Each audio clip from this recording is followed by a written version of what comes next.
Willy BUZ HD2 Laverne. Robbie and Rex Road, Chase, Willy, and D-Mase. Stony Company. Nashville's best sports talk. 102.5 and 106.3. Terang, it's a high fly ball. We got pass rushers. Awesome Game 7. Checkered flag in the air. The Game. A Cromwell Media Station. Now let's see if we can bring them to life, all right? Bringing you entertainment and informative sports talk during your workday. Smart, funny, classy, and I like him a lot. This is Chase, Willy, and D-Mase with Chase McCabe, Willy Donick, Mason, touchdown, Tennessee. and former NFL wide receiver Derek Mason on Nashville's best sports talk, 102.5 and 106.3 The Game, and on the Game Nashville app. This is a new level of geek you got going on here.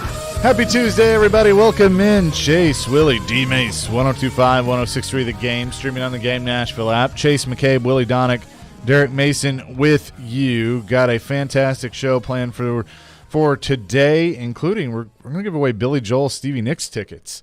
We got that on deck to do later today. But up and running on a Tuesday. Boys, how we doing? Fantastic. Willy, Fantastic. how's Seattle? Seattle's good. It's actually it was super early here. It's only 8 o'clock. But That's it's not raining. super early, Willie. Well, super early for me. Yeah. It's okay. It's okay. That is not super early, Willie. Exactly. Thank you, I woke Michelle. up super early. I woke up at 5:15 today, which I usually did don't too. do. And I was just like, you know what? I'm going to. No, I went back to sleep. I did. I got up. I got going. I went back to sleep and wait for the alarm to Well, go I'm off at sorry. 6. I'm sorry I've offended everybody back in Nashville. But, it's actually nice. It's partly sunny, which is great. I hope it holds because I'd like to walk around a little bit more today. I got a chance to explore the city a little bit yesterday. This is my first time in Seattle. I did pick up a Seattle Supersonics hat, old school. Ooh. You guys Very remember nice. D-Mase, Lenny Wilkins? Oh, yeah. PJ, Dennis Johnson, Jack Sikma, Marvin Webster, those guys. the old and they won days. yeah, that was the first NBA titles. The first NBA finals I ever watched was 1978 and 1979. It was the same two teams, Elvin Hayes, Wes Unseld, and the Washington Bullets against the Sonics. The Bullets won it in 78. The Sonics beat them in 79. And those were just great memories. It was right before the Lakers, the Sixers, and the Celtics just started taking over in the 80s. You know, it was right before Bird and Magic came in. And so I just love the old Sonics logo. It's a tragedy that they left years ago because I thought that was like one of the coolest franchises going. And I found a shop that's got some old vintage stuff. It's got a Kevin Durant jersey of the Sonics. It's got a Ray Allen jersey from the Sonics. It's got some old Seahawks, but the old Seahawks logo before they went to what they've got going now. So it was a cool store. So I got to walk around. And the old fish market that you see people tossing the fish around, we got to see that yesterday. So it's got some good sights. Did you toss the fish? I did not, but I will tell you that our broadcast crew was very involved in that. And so I can only imagine. I can only imagine who that might be. You will see that involved. You will see that come to fruition on Thursday during our next telecast. Okay. Oh. Can only imagine. Yeah, because I realize I guess I didn't realize, but this is your first broadcast trip to Seattle. Right? Right. This is their second year in the league, and last year both of the games were ESPN only, and we didn't get to go. So tonight we don't have the game either, but it is on ESPN Plus. But I was like, doggone it, I want to see Seattle. But it was going to be hard to get from Vancouver all the way back home, all the way back out to Colorado. So I'm just staying along, and of course with the radio broadcast tonight, I'm going to chip in and help out with that tonight. Yeah, you can jump on with me. There you go. So we'll have some fun with that. We should probably discuss that later. Yes. First things first. It's early out here, Chase. Come on. Yes, it is. Oh, wait a minute. I can't say that. I don't want to. No, sorry. You're not offending anyone. You're not offending anyone. We're not easily offended. I'm going to spend 30 seconds on this, but I did go watch live and in person my first college basketball game since I want to say before COVID. It was fun, except Memphis just whooped up on Vandy. I think that Vandy's got some talent, but they just got to build on it. It's going to take a minute. And I don't know how good Memphis is going to be. Well, I talked to a lot of people about Memphis. Memphis has got an interesting makeup of players. Penny Hardaway, he's got his son playing for the team. He's got a couple of players on the team that played for him in high school in Memphis. He's also got a bunch of transfers that are way up there, like fifth-year senior kind of guys. So it's an interesting mix. He's got one guy who's 26 years old. He graduated high school in 2016. I don't know how that happens. I really think you're starting to see that with the COVID and the transfer and the extra year that a lot of people got. It's grown crazy. man. D-Mase, it's crazy. And a lot of the sports are going that way. They're, like college hockey, for example, has got a lot of guys that are 23, 24 because they go to postgraduate after high school and play a couple years before they go to college. So there's a lot of different ways that it happens.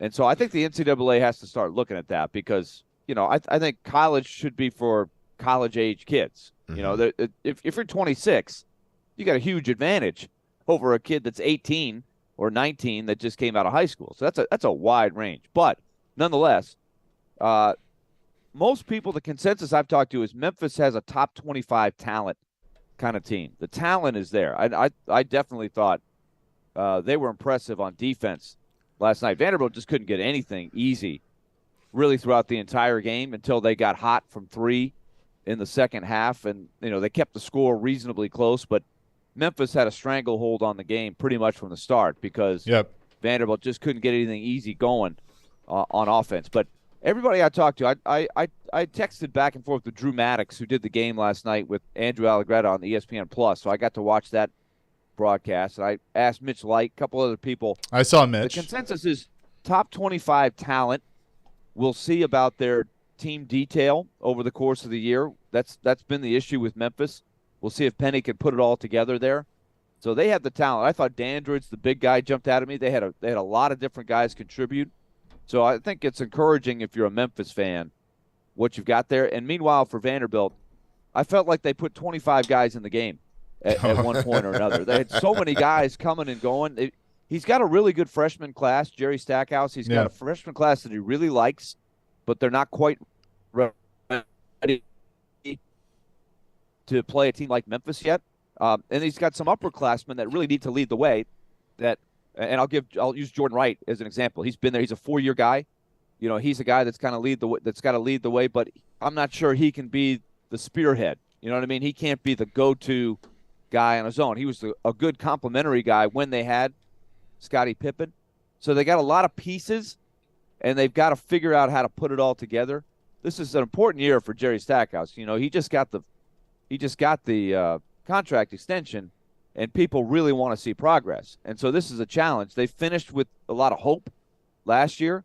They got to the NIT. They played well in the SEC tournament. They made progress, but they've got to show that they can sustain or even be better even without Scottie Pippen, and it's going to be a challenge, it looks like. Yeah, for sure. So it was fun being in Memorial Gym. Sean Fort from our sales staff, we went. He had never been to Memorial, so that was cool. He got to have his first experience. So Vanderbilt basketball season is officially underway here in the Mid-State. So did you guys see Belmont's game winner last night? That was pretty cool. They had a buzzer beater on opening night, a three-pointer right at the buzzer down by 2 to beat Ohio. So there were a couple. It was good to get college basketball underway. Yeah, for sure. But the big news in the NFL yesterday, it happened during our show. Frank Reich gets fired at Indianapolis, and Jeff Saturday is the new head coach. And there has been a lot of different angles taken on this. And I get it. I mean, he's the interim coach, but Jim Irsay feels like this is the right move. But, I mean, this is a guy that, and quite frankly, even though he's been an analyst and I know he's coached high school, he's not qualified to be an NFL head coach. You know why? Did you know why this move was made? The press conference by chance? Yeah, I saw bits and pieces of it. But I watched the entire 35-minute press conference. I got to tell you, it was bizarre. But you know why this move was made? Do y'all understand why this move was made? Because they're tanking? I mean, they are. I believe they are tanking. They understand that, if they're going to be good, they got to get a young quarterback that can play. They can't continue to use these older seat fillers, for a year or two, because that's not getting them anywhere. He made this move strictly based on him not being able to get Mike Vrabel. This was a counter to Mike Vrabel. He believed that Jeff Saturday can do exactly what Mike Vrabel is doing. That's why he made this move. A former player that is not so, because he looks at Vrabel as he's different from all these other coaches. He has the Belichick mannerisms and all that other stuff, but the way he approaches it and the way guys like him is unlike any other coach. It's more so, to me, like a Tomlin, a guy that the players just for some reason gravitate to because he's not so far entrenched into the coaching world. He's a fresh face, someone that comes in and the guys respect. The minute Jeff Saturday walked through that door, those guys in the locker room respected Jeff Saturday. This is a move because of what the Titans did with Vrabel, and he wasn't able to get Vrabel. That's all this move was, and he's hoping that Saturday can do what Vrabel's doing. Saturday's just there to be the CEO. He's not there to coach anything. He's there to be the CEO and make sure everything is ran the way it's supposed to be. And he expects Jeff Saturday, because I would not be surprised. Actually, I would be surprised if he's not the coach next year, Jeff Saturday.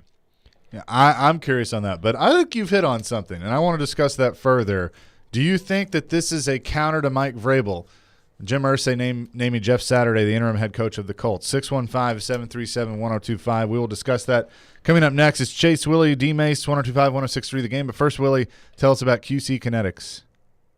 All right, let's talk QC Kinetics. QC Kinetics is there for you if you've had some problems with joint pain and you can't shake it. QC Kinetics has been helping people with some of this cutting-edge technology that has been available only really to the world-class athletes up until very recently here. Now it's available to the general public. Regenerative medicine, that's what they call it. They now have 3 clinics here, Nashville, Clarksville, and Murfreesboro. What is it? It's advanced science that uses the healing properties from your own body. And these powerful healing agents are highly concentrated and then put right in to the aching joint. So if it's your elbow, your shoulder, your knees, your back, the tissue in your joint can be repaired and restored and give you the pain-free movement you're looking for with no drugs, no steroids, no downtime, and no surgery. So if you got arthritis pain or the injury in the joints, don't let them tell you that surgery is the only method. You need a second opinion, and it's absolutely free. The consultation is free, and you can get the appointment next week. QC Kinetics, Nashville, Clarksville, Murfreesboro. Here's the phone number, 615-249-4024. Get active again, 615-249-4024 for QC Kinetics. Every Wednesday at noon. No matter the down and distance and no matter the score, they're going to give him the football. Outkick 360's Jonathan Hutton joins Chase, Willy, and D-Mase to talk all things Titans and NFL. I hope that they're not throwing flags simply because the league wants to see more of them. He's got opinions and insights on the two-tone blue. They are not as good at wide receiver and the playmaking department. Catch Hutton every Wednesday at noon. Presented by Blend Bar with Davidoff Cigars and by Edley's Barbecue on 102.5 and 106.3 The Game and the Game Nashville app. The final matchup of the Tennessee basketball team's 3-game series with Colorado is coming to Nashville. Don't miss the Tennessee Volunteers versus the Colorado Buffaloes at Bridgestone Arena Sunday, November 13th. Be there to witness your Volunteers in action as they look to run their all-time record against Colorado to 5-0. Sunday, November 13th, Bridgestone Arena. Tickets are on sale now at Ticketmaster.com. Presented by Red Cap. The Parker Store at 1909 Nolensville Road in Nashville is the Parker Factory Authorized Store for your Parker hydraulic, pneumatic, water, and chemical hose needs. They stock metric tubing and hose connections to 42 millimeters in size, and they'll fabricate while you wait up to 6,000 PSI hydraulic hoses in a 2-inch size. Call the Parker Store at 615-248-8245 for all the Parker requirements you have. The Parker Store, 1909 Nolensville Road. Harman Energy is now hiring drivers for their Nashville team. Harman Energy is Tennessee's petroleum solution for major industry. Right now, they're offering competitive compensation. Fuel tank wagon drivers start at $26 an hour. Fuel transport drivers, $29 an hour. Plus, there's a $4,000 sign-on bonus for CDL drivers. Top quality benefits and a great place to work, Harman Energy employees provide totally outrageous customer service. Come be an employee owner with the Harman team. Apply now at harmanenergy.com. Okay, smile naturally. Perfect. Cam's Photography knows wedding season ramps up in a flash. They need to say I do to a studio assistant before clients go full bridezilla. I'm so sorry. I have to get a different lens. I'll be right back. Indeed can help them hire great people fast. I need Indeed. Indeed you do. We instantly connect you with quality candidates whose resumes on Indeed match your job description. Visit Indeed.com/credit and get $75 towards your first sponsored job. Terms and conditions apply. Everyone can boost their digital confidence with NordVPN. All it takes is one simple click. NordVPN will block online trackers, hide your virtual location, and secure your devices from malware-infected files during downloads. It will also detect malicious websites. So catch the Black Friday deal for a 1 or 2 year plan at NordVPN.com and get 3 months for free. NordVPN, cybersecurity built for every day. We want to hear from you. Thanks for taking the call. Join the conversation. Call or text at 615-737-1025. Driven by WilsonCountyHyundai.com. I'm ready to step this up a notch. You're listening to Chase, Willy, and D-Mase on 102.5 and 106.3 The Game and on the Game Nashville app. You know, it's an intuitive decision. You know, when I hired Tony Dungy, it was done very methodical. You know, you operate like the CIA. It's very analytical, it's very unemotional, it's very, very methodical with in-depth experience and knowledge and trying to get the feeling for what's right. Then I wanted a winning coach, a winning playoff coach, a winning coach that was proven to come in with our franchise. Now, I'm glad he doesn't have any NFL experience. I'm glad he hasn't learned the fear that's in this league. That's because it's tough for all our coaches. They're afraid. They go to analytics, and it gets difficult. I mean, he doesn't have all that. He doesn't have that fear, and there was no other candidate. We were fortunate that he was available, and he has tons of experience. Wow. Jim Irsay introducing Jeff Saturday as the interim head coach of the Indianapolis Colts. Welcome back in. Chase, Willy, D-Mase, 102.5, 106.3 The Game. Jim Irsay is just a interesting cat. That's the best way I can put it. That thing was 35 minutes long, with Saturday on one side of him and the GM on the other side. And I'm telling you, it was bizarre. I mean, Irsay just went on and on and on, just riffing like that.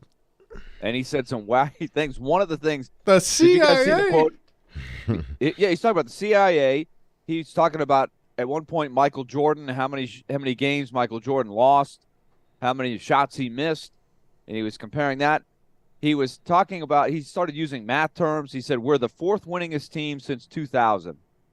So he said, we're in the upper quartile of the top quartile or something like that. He was talking, which wasn't even quite right, but he just kept going on and on. So the T-shirts are being made, the banners are being made, upper quartile of the top quartile or something like that. You got to see the quote. It was just crazy.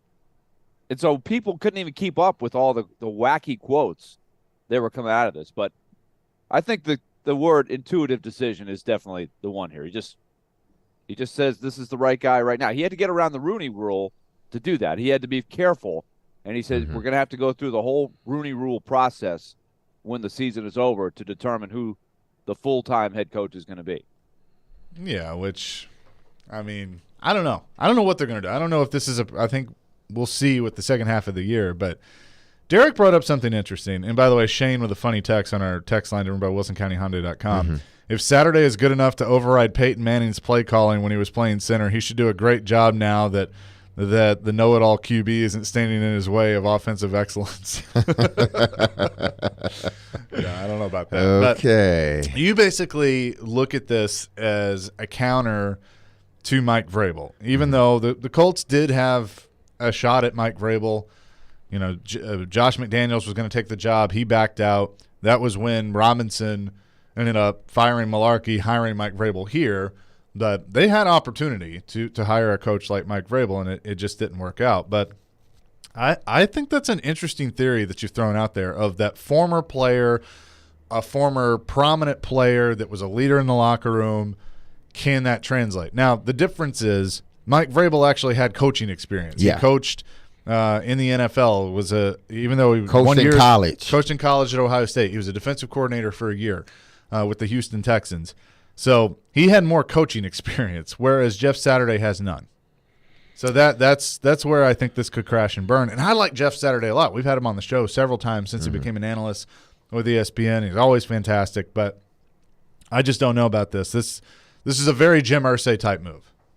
Well, I mean, he's at a point, I think Irsay's at a point where, you know, he's over the course of the last 10 years, well, at least since Peyton retired. Then they got Luck. They've went through, about 4 coaches? 3 or 4 coaches. Pagano, who was it? Okay, Chuck Pagano, after Frank Reich. No, it was Dungy. After Dungy, it was Chuck Pagano. Was it Pagano? No, it was somebody before Pagano. He was at the. Was he at the Lions? No, he's been with the Ravens. I think Jim Caldwell. Yeah, he was with the Lions. That's what I said. Caldwell. Lions, yeah. So Caldwell, and then you have Pagano. Yep. And now. And then Reich. Then Frank Reich, and now a new. And there may have been an interim in there. Yeah. And Bruce Arians coached Bruce year 2. Arians, yeah.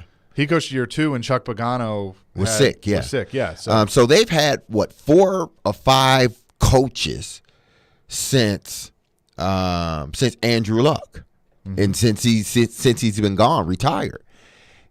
Frank Reich took the job and had Luck. Did he have Luck? Then he retired. He thought he was going to have Luck. Oh yeah, you're right. Yeah, absolutely.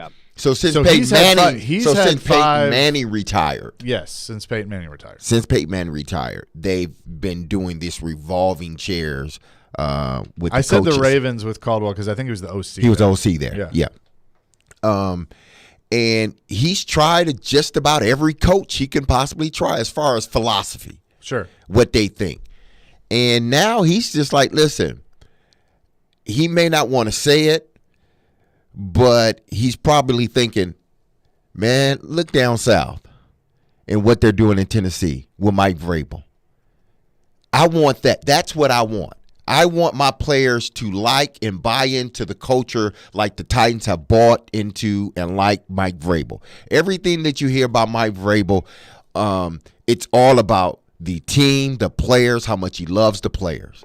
When you see him on video, you see him interacting with the players.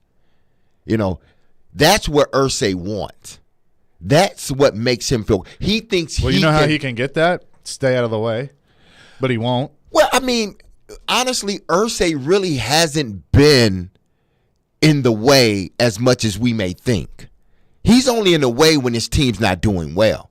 And he wants, just like any other owner, he wants his team to improve. But Irsay may say some crazy things, but he's not like Jerry Jones. He's not in the business of the team.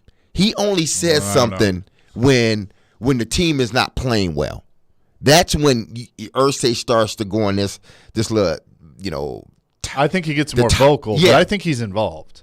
I think he's very hands-on. I'm saying as far as from a public standpoint. Right. Only reason we know that Jerry Jones is involved the way he's involved because he publicly comes out and says he's the GM. Exactly. Yeah. Well, Irsay is not like that.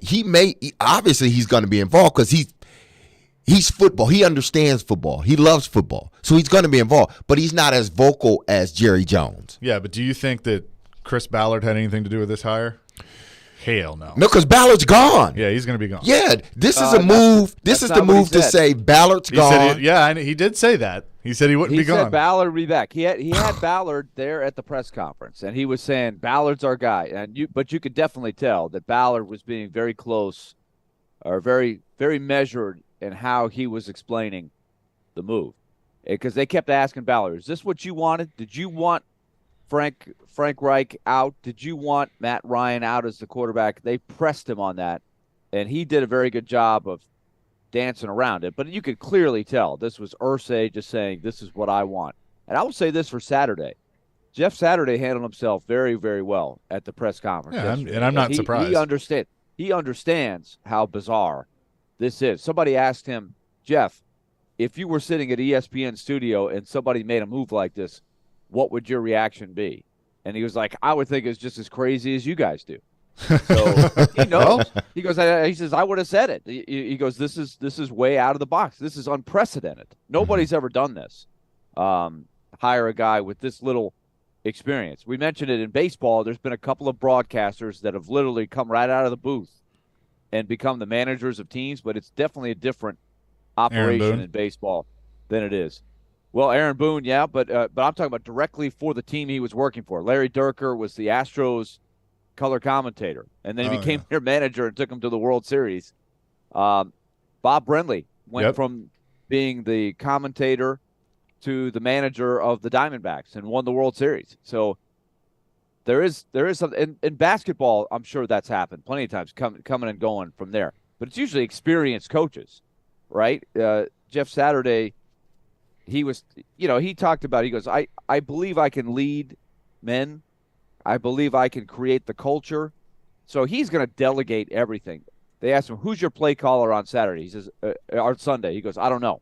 I'm going to meet with the coaches. He had not even met with the team when they had the press conference. That's how bizarre this whole thing was. He met with the media before he met with the team and before he had even talked to the coaches about who was going to run and call the plays on Sunday. But he said, there are really good coaches on this team. I'm going to defer to them. But do you think this is because in listening to Saturday, I believe I know why Irsay made the move to get him.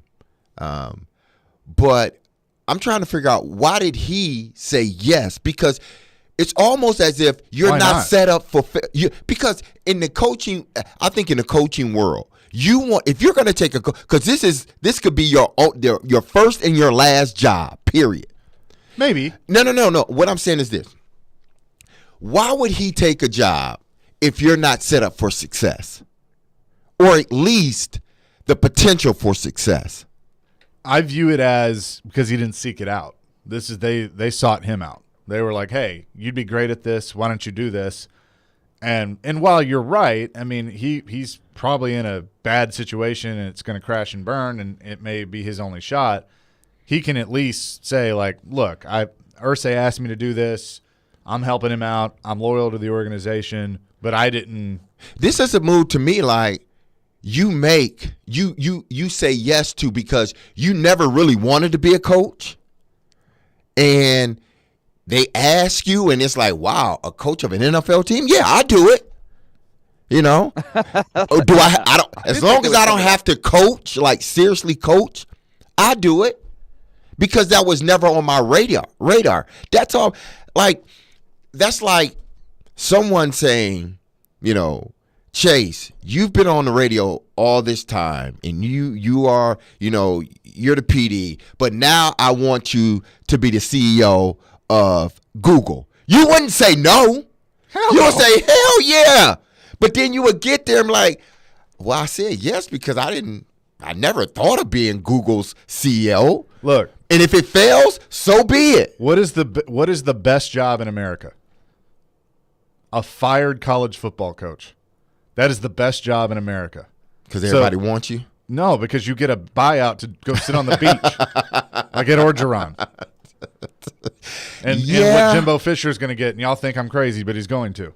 So I don't think you're crazy with that one. I don't. There might be a lot of other people that think he's never going to get fired. Mitch and Willy think I'm crazy. Yeah. No, I don't. You're crazy. But yeah, I just think this is a situation where, you got a guy that loves the organization, like you said. Never thought that he would, venture down this road of being a head coach in the NFL, and he turned around and somebody just said here, and he couldn't say no. Yeah.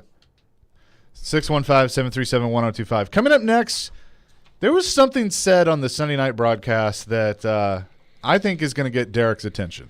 We will discuss that coming up here. Chase, Willy, and D-Mase, 102.5, 106.3 The Game.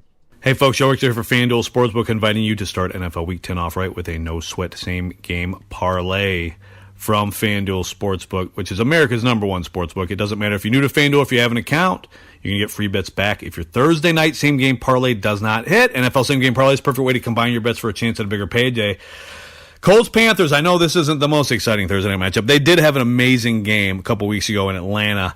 I think in this one, I would go Marcus Mariota over on the rushing yards. I'd go Falcons. I think the Falcons are going to bounce back. And how about an anytime TD for DJ Moore, a guy the Falcons struggled to cover? You do whatever you want, build your own, or choose from one of the popular same-game parlays pre-built for you in FanDuel's top-rated sportsbook app. However you want to play, bet it Thursday night, same-game parlay. Sign up with promo code JONO2 if you don't have an account. If you do, you are set. Make every moment more with FanDuel, official sports betting partner in the NFL. Must 21 and older and present in Tennessee. 3+ legs, minimum $1 bet required. Refund issue is now $1 free bets. Expire 7 days after receipt. Max free bet $5. Restrictions apply. See terms at sportsbet.fanduel.com. Get me a problem, call Tennessee Red Line 800-889-9789. Hey, I'm Ryan Johansson, and this is Smashville. Back to Johansson, and Johansson tips it in with one hand on the stick. You're listening to the flagship of the Nashville Predators radio network, ESPN 102.5 The Game.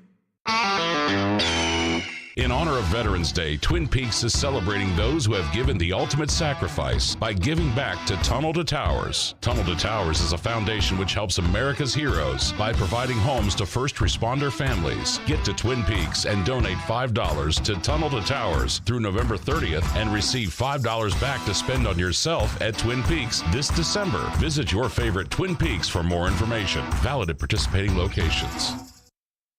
Hey, football fans. Dak Prescott here, and I'm here to tell you that with NFL Sunday Ticket only on DirecTV, you can watch your favorite team no matter where you live. Because NFL Sunday Ticket gives you every live out-of-market game every Sunday afternoon.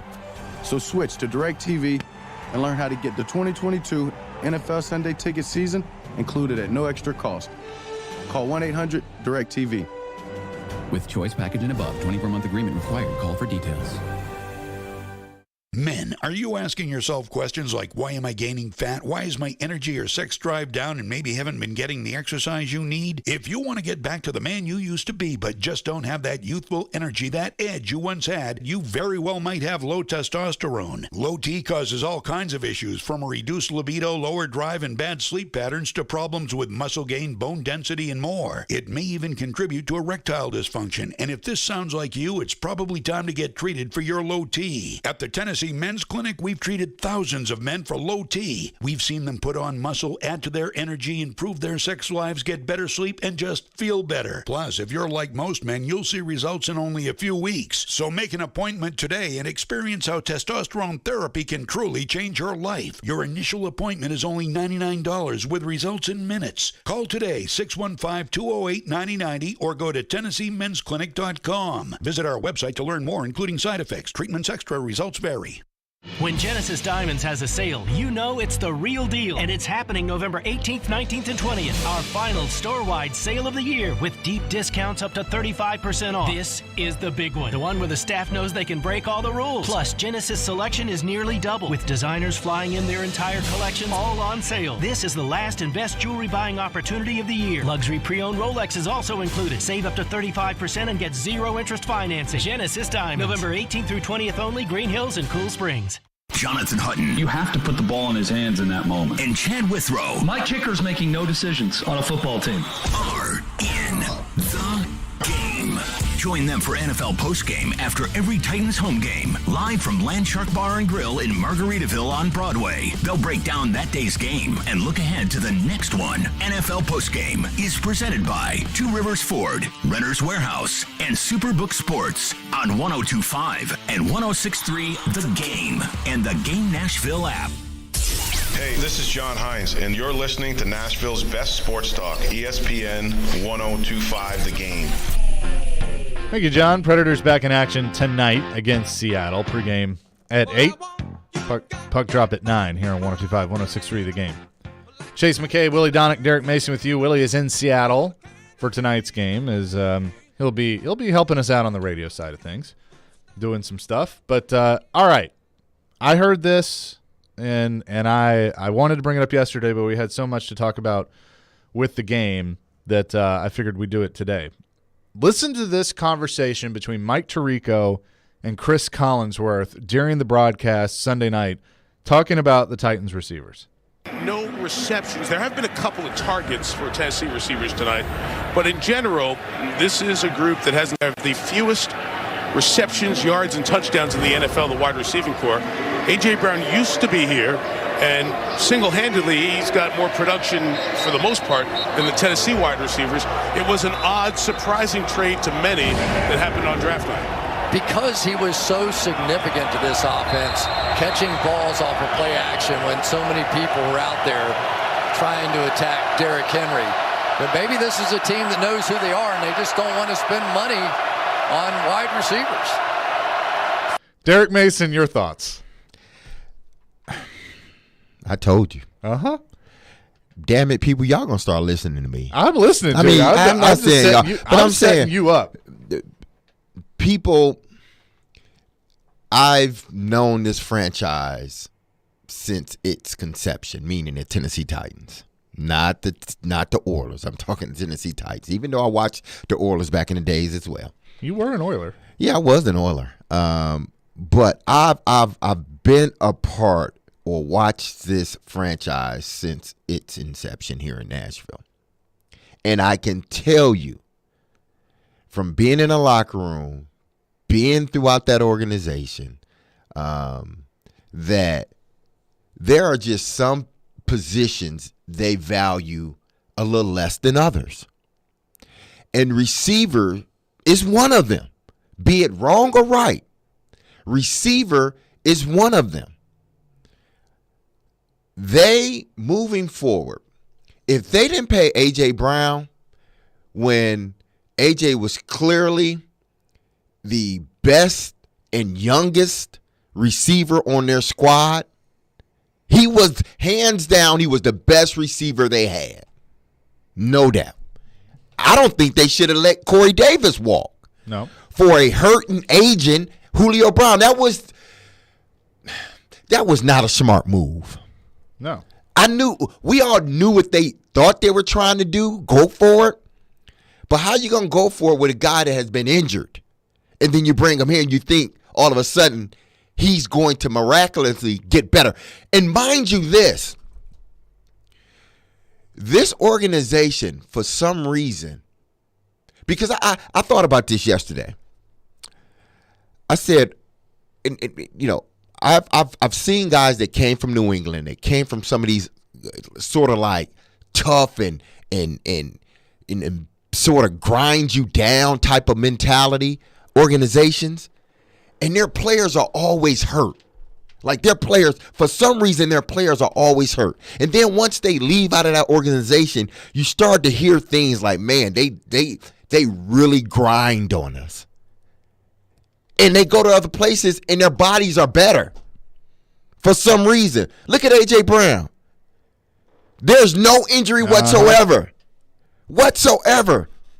Why? Because they're probably not grinding on him as hard as they did here. Now, listen, the guys nowadays can't play under that system.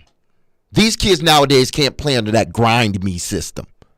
Right. 20 years ago, they could. Now they can't. You can't do them that way because their body's going to break down. But this Titan team, they haven't, and I would be surprised if they ever do pay a wide receiver that much money to keep him. Because they, arguably, had he stayed here, he would have been the best wide receiver this franchise has ever had. And I'm including the Houston Oilers. I agree with you. Had he stayed here for his whole career, say if his career was 12, 13 years, he would have been the best receiver this organization has ever had. And you let him go. Why? Because you didn't think he was worth the money that he was asking for. And now you are seeing the consequences of not paying him. Sure. And they haven't learned. It's been this way for the last 20 years. When you don't pay a guy that you have that can flat out ball, You don't pay him, he goes somewhere else and ball, and now you're looking and everybody's wondering, where are we going to find the next receiver? And then when you do get the next receiver, you let him get out the building. From Corey Davis to A.J. Brown, you allow both of them to get out the building. And look what you have now. You have a cluster. There's no way, again, no way a receiver, a group, not one guy, a group should go in a game when the weather's perfect and don't have a catch. That is a damn embarrassing. That's embarrassing to the OC. That's embarrassing to the players. That's embarrassing to the receiver room. That's embarrassing to the organization on national television. Your receivers can't catch a pass. I'm not saying shut down one receiver. No, I've seen that happen. I know what you're saying. Teams have taken me out of the game when I didn't catch a pass. Sure. But for no one else, the other four receivers, none of them catch a pass either? That's embarrassing. I know. Well, and they had two that I just want to give a little bit of perspective on at the time, and I was looking at Julio Jones' stats for the season. He is actually back in uniform playing. He had 2 catches last week against the against the Rams. Mm-hmm. He's been targeted 16 times. He's got 8 catches on the season. But when the game was on the line, he was not out there. But so all of I understood why they tried to do the Julio Jones trade. I don't. Well, I know. And look, I was with you. I would have been totally fine if they just re-upped Corey Davis. I think Corey Davis is solid. Now, the Corey Davis detractors are saying, hey, here he is again, second year on the Jets, and he's missing a lot of games, and he has. He's had trouble staying healthy both years that he's been on the Jets. But to me, A.J. Brown, I will say, there were a lot of people that were questioning how good A.J. Brown was because they were saying, okay, look, he's had a couple years where he hasn't reached 1,000 yards. He's reached 1,000 yards twice, but those really aren't earth-shaking numbers for a guy that wants premier dollars. But what I always thought was he was the guy that was making it go. He was the difference-making guy. And so beyond the numbers, that was the thing. The other thing is people did wonder if he could stay healthy. So far, that's happened. But remember, we're only halfway through the season right now, so it looks really bad. But it is just what you're saying, Derek, is it's really all coming together. The guy that they traded for in Treylon Burks is not available. They drafted another receiver, Kyle Phillips, not available.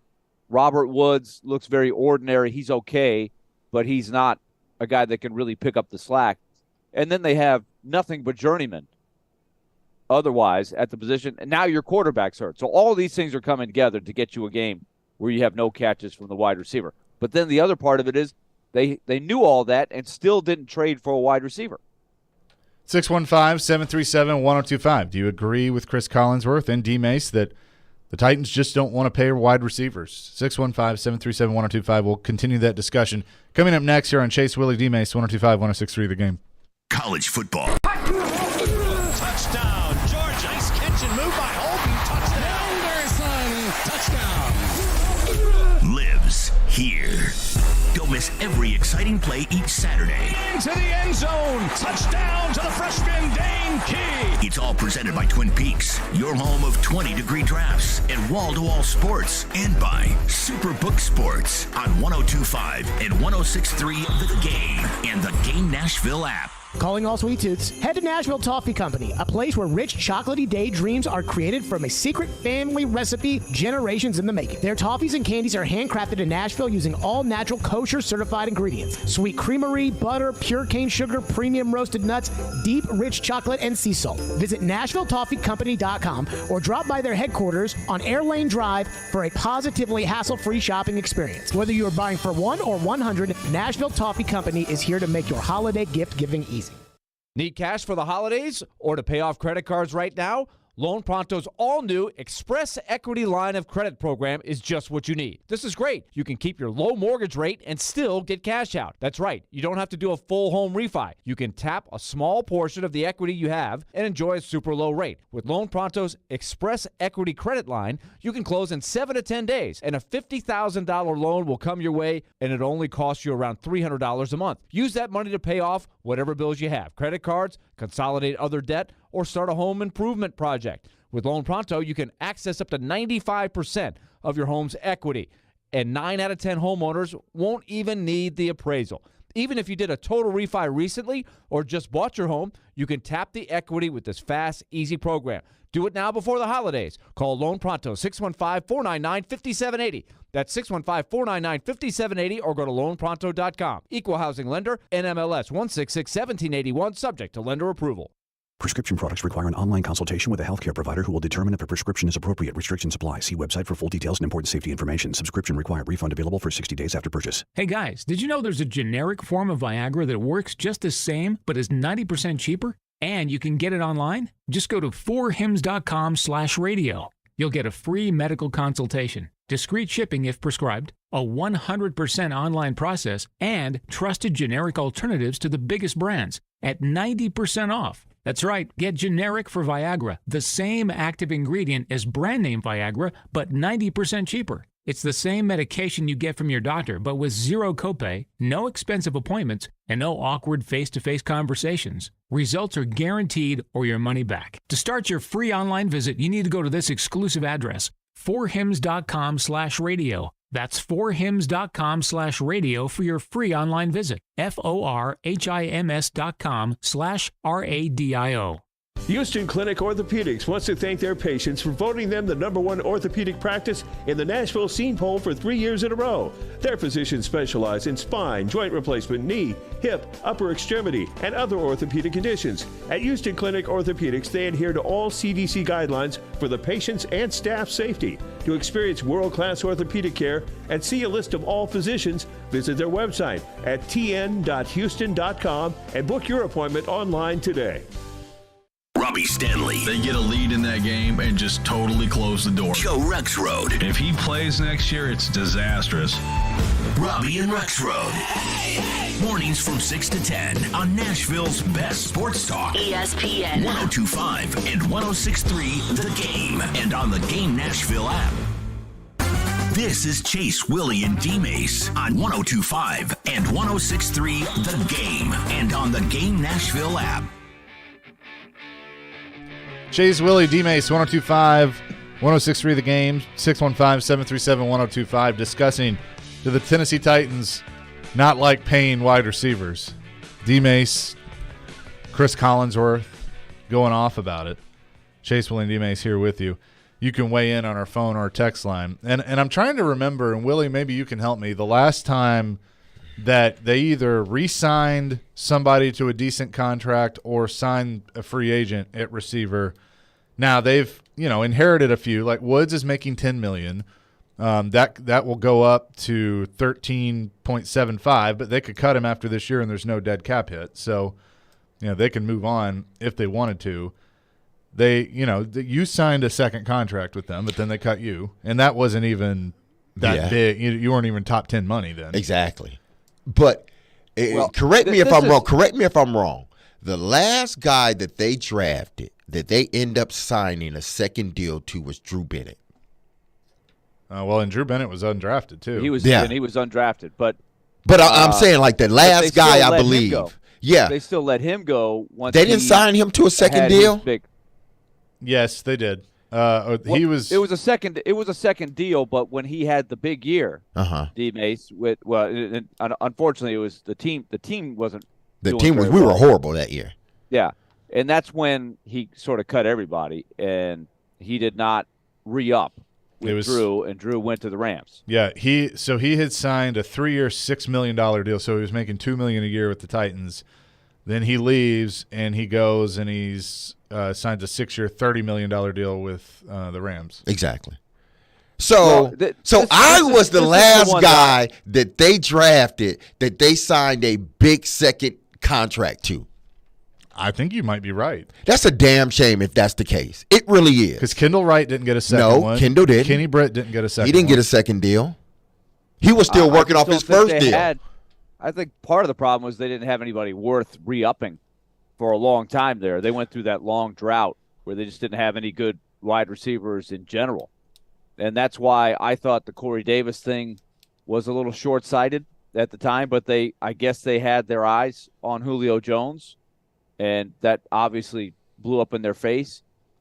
But here's the thing that I keep coming back to. Regardless of position, when you have the game changer, and that's what I circled A.J. Brown as, is game changer. He was. You've got to re-up. When your homegrown guys are the game changers, you've got to re-up on those guys, regardless of position. That's how I look at it. But the Titans don't look at it that way. At least not from the receiver position. Let's put it that way. Well, that's what's weird. But the one I could think about that really burned them, and I understood it was not an easy decision. But I look back on it and I'm like, remember 2007 and 2008? They had some really good teams that had great defenses. And the spearhead guy was Albert Haynesworth, right? And we all know all of the quirks and all of the amazing things about Albert Haynesworth and also the issues with Albert Haynesworth, right? And they had the whole thing of, we're going to franchise him. Okay, Albert, we promise we're not going to franchise you after next year. But he was as big of a difference maker as there was on defense, and they let him walk. They just let him go. And he got overpaid by Washington on kind of a shady thing. Remember the first minute that it opened, like, oh, we have a deal with Albert Haynesworth. Like, there wasn't any kind of tampering with that. But I remember the next year, the Titans went 0-6, and there was a Sunday night game, and I remember like it was yesterday, Tony Dungy saying, I can't believe that they let Albert Haynesworth go. That was the guy. He said that was the guy that we spent all week game planning for when he was the coach of the Colts. When they're playing Haynesworth, that's who he changed the game. And so they let the game changer go. Now, were there legit reasons that you were kind of concerned about him making the big dollars? Yeah. And did he flop immediately when he went to Washington? Yeah, he flopped. But I always wonder, what would the next couple of years been like if they had kept him? And look, A.J. Brown could flop at some point with the Eagles. Doesn't look like it. Doesn't look like it's going to happen. But and maybe Treylon Burks will turn into a good player. It's too early to write him off. Sure. But right now it doesn't look very good. 615-737-1025. Let's go to Arthur. He wants to weigh in on this conversation. Welcome in, Arthur. Hey, how you guys doing today? Good. I just wanted to ask about the theory that because, we brought in Tim Kelly as the passing coordinator, and we always look good in the first half of games and look terrible in the second half. What about the theory that Tim Kelly is calling the plays in the first half and then Todd Downing is calling the plays in the second half, and that's why we look so terrible? I just want to get you guys' opinion on that. All right. Thanks, Arthur. Appreciate the call. I'm going to say probably not. Probably, yeah. I think Todd Downing is calling. What logic would that be? Tim, you take the first half. Todd, you take the second half, and then at the end of the season, we'll weigh out who had better halves. Probably not. Yeah, I don't think they that would be just too much back and forth for an offense to really have any success, where one guy's doing one half and one guy's doing the other half. I think that just confuses your offense and the schemes and what you want from them and what they should be doing. I do think Kelly has a hand in, what's being designed from a passing standpoint, and he and Downey probably collab on a lot of things that they do passing wise. But Downing is good at, or the Titans are good. Let's say the Titans, they're good at, once those scripted plays, they run through those scripted plays. And the problem with them is, the second half. Everything goes well in the first half. Then the second half, for some reason, it seems like, I'm not going to say there isn't but it seems like there's no adjustments being made. It seems like, okay, what we ran in the first half, we're going to roll out in the second half. Maybe we may do things from a from a play standpoint. We may do things a little bit different, but it's the same plays. We won't call them like we won't call them at the same time we called them in the first half. That run play that we called on 2nd and 7 or 2nd and 4, we're not going to call that play. We're going to call some other play on 2nd and 4 pass play that we called in the first half to try to throw them off a little bit. But I don't think they make like wholesale adjustments, or it doesn't seem that way. And listen,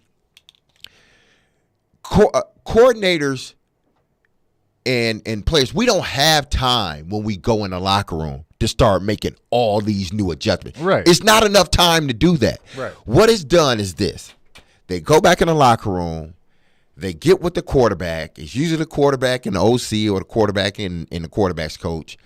And they get with a few players and say, listen, this is what we want to do. This worked for us. This worked for us. We want to go back to this. We may pull this play out. We may do this. But it's like, that's it. And now we're back on the field again. So we don't have because you have your plays for that game. Exactly. We have our plays for that game. Yeah. We may try to get to this play now. And that play may be a little bit deeper in the playbook because of what you've seen in the first half. Right. But it's not like we are saying, okay, we're going to throw out this whole playbook that we designed for this game and we're going to bring in a new play. It's not enough time for that. Right. You only get really like on average on a regular game without it being like a night game or a Monday night game where you get a little bit more time during halftime, you really only get what it seems like 10 minutes. Sure. And then you're back out on the field warming up. Right. Here's what I think about the Kelly. Got about 30 seconds, Willie. Okay. People call in and say, "What about Kelly? Kelly, I think he's great." I thought all these theories. Nobody's ever seen Kelly run an offense. It's like the backup quarterback, right? Oh, we love the backup quarterback. Starting quarterback's not doing well. The backup's got to be better. Why don't they put this guy in? But you have no idea what it's going to be like if you do put him in. Right. So the most popular guy in town a lot of times is the backup quarterback. So I think there's the same principle going here. How do you know? You don't. That's the thing. Coming up next, we're going to dive into the Predators. Can they make it 3 in a row tonight in Seattle? David Poyle coming up at 11:15 as well. Chase, Willy, D-Mase, 102.5, 106.3 The Game. But time to talk about Superbook Sports, because when it comes to sports, it's all happening right now. You got football, basketball, hockey, and soon enough the World Cup. And there is no better place to wager on all of that than the Superbook Sportsbook app. It's my official sportsbook app. When you sign up, deposit, and wager in the same day, Superbook will give you a bonus up to $1,000. When the sports world is busy, it's time to get busy winning some money. So download the Superbook Sports app just like I did, or visit superbook.com to wager and win today. It's so simple. You download the app, you deposit your money, and then you go and you make your bets. And the interface is so easy to use. That's why I love it so much. And when you're ready to withdraw, that's a simple process as well. So download the Superbook Sports app just like I did and start your wagering today. Visit superbook.com for terms and conditions. Gambling problem? Call 1-800-889-9789. ElectronicExpress.com. We make it happen. You watch the game. Sliding across, making the stop. UC Cerro. We talk the game. That wraparound goal by Sanford was a beauty. Tanner Janot, Ryan Johansson gets on the board. We are the game. Nashville's best sports talk. 102.5 and 106.3 The Game and the Game Nashville app. Chronic joint pain has a snowball effect. It's not just the pain. What that did is just make me depressed that I couldn't get back into the gym, and I was inactive, gaining weight. I had to find another alternative. And for Chad, that alternative was QC Kinetics and the non-surgical natural biologic treatments that can give lasting relief to aching hips, shoulders, knees, and backs. Once they explained it, it made sense. Putting what we have inside our body back into us in a certain strategic way to heal up in a natural process was fantastic. QC Kinetics treatments take place right in the office. No downtime, no surgery. And as for the outcome, I'm just back to bouncing around, having fun, doing my work, living pain-free. Don't let chronic joint pain rob you of your quality of life. Discover advanced regenerative medicine at QC Kinetics. Call now to learn more. It's a free consultation. Call QC Kinetics, 615-249-4024. That's 615-249-4024. 615-249-4024. Hey, it's Chase McCabe, and every season is screwball season in my house. No matter the time of year, that rich, smooth taste just hits the spot. Y'all know Screwball. It's made with real whiskey, peanuts, and peanut butter, and it's just flat out delicious. It's my favorite. However you take it, as a shot, in an espresso martini, or a peanut butter old-fashioned, make it a Screwball peanut butter whiskey. Enjoy responsibly. Copyright 2022 Screwball Spirits, LLC, San Diego, California. Whiskey with natural flavors, 35% alcohol by volume.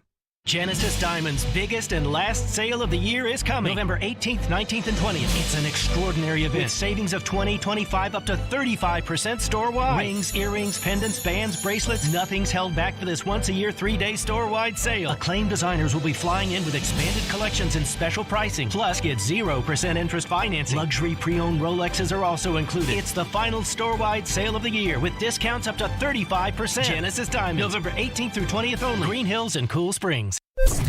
From the Hillside Medical Game Studios, WPRT-FM Pegram, WPUC HD2 Laverne, Nashville's exclusive home for the Nashville Predators. 102.5 and 106.3. Terang, it's a high fly ball. We got pass rushers. Awesome game set. Checkered flag in the air. The Game. A Cromwell Media Station. Now let's see if we can bring them to life, all right?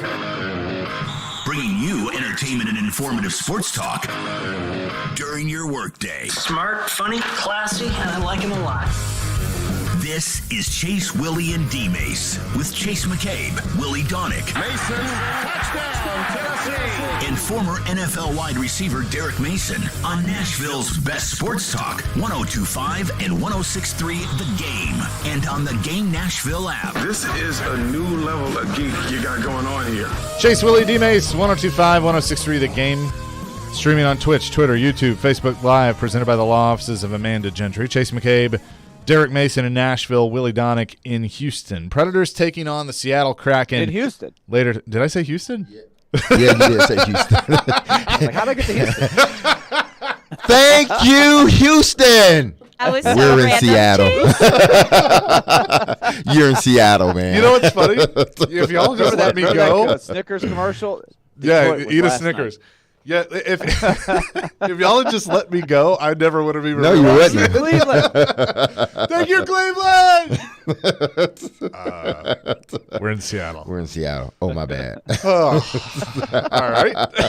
I didn't even know Houston had a hockey team. Congratulations. I think they used to have an AHL team, but the Arrows. Yeah, the Arrows. Yeah, John McClain. That's right. So let's try this again. Willy is in Seattle as the Predators will take on the Kraken later on tonight. I don't even know what I'm doing now. That was pretty good. Trying to make it 3 in a row for the first time this year. They won 2 in a row in Prague. They've now won their last 2 games. Obviously had to work for it a little bit more than they wanted to on Saturday in Vancouver, but got the job done nonetheless. This is not a pushover Kraken team by any means. 7-4-2, Willy, to start the season, and they've kind of established what their brand of hockey is right now. This is really exciting for them. They are pumped up. They are coming off a road trip where they went 4-0. They're 7-4-2, as you mentioned, and they feel really good about things. They have, remember, because they're an expansion team, they're in that newness where they had to sell all the season tickets before they ever played a game. So this is going to be a great atmosphere tonight. And this team's coming home with their best run of success. Remember, they were kind of out of it early last year.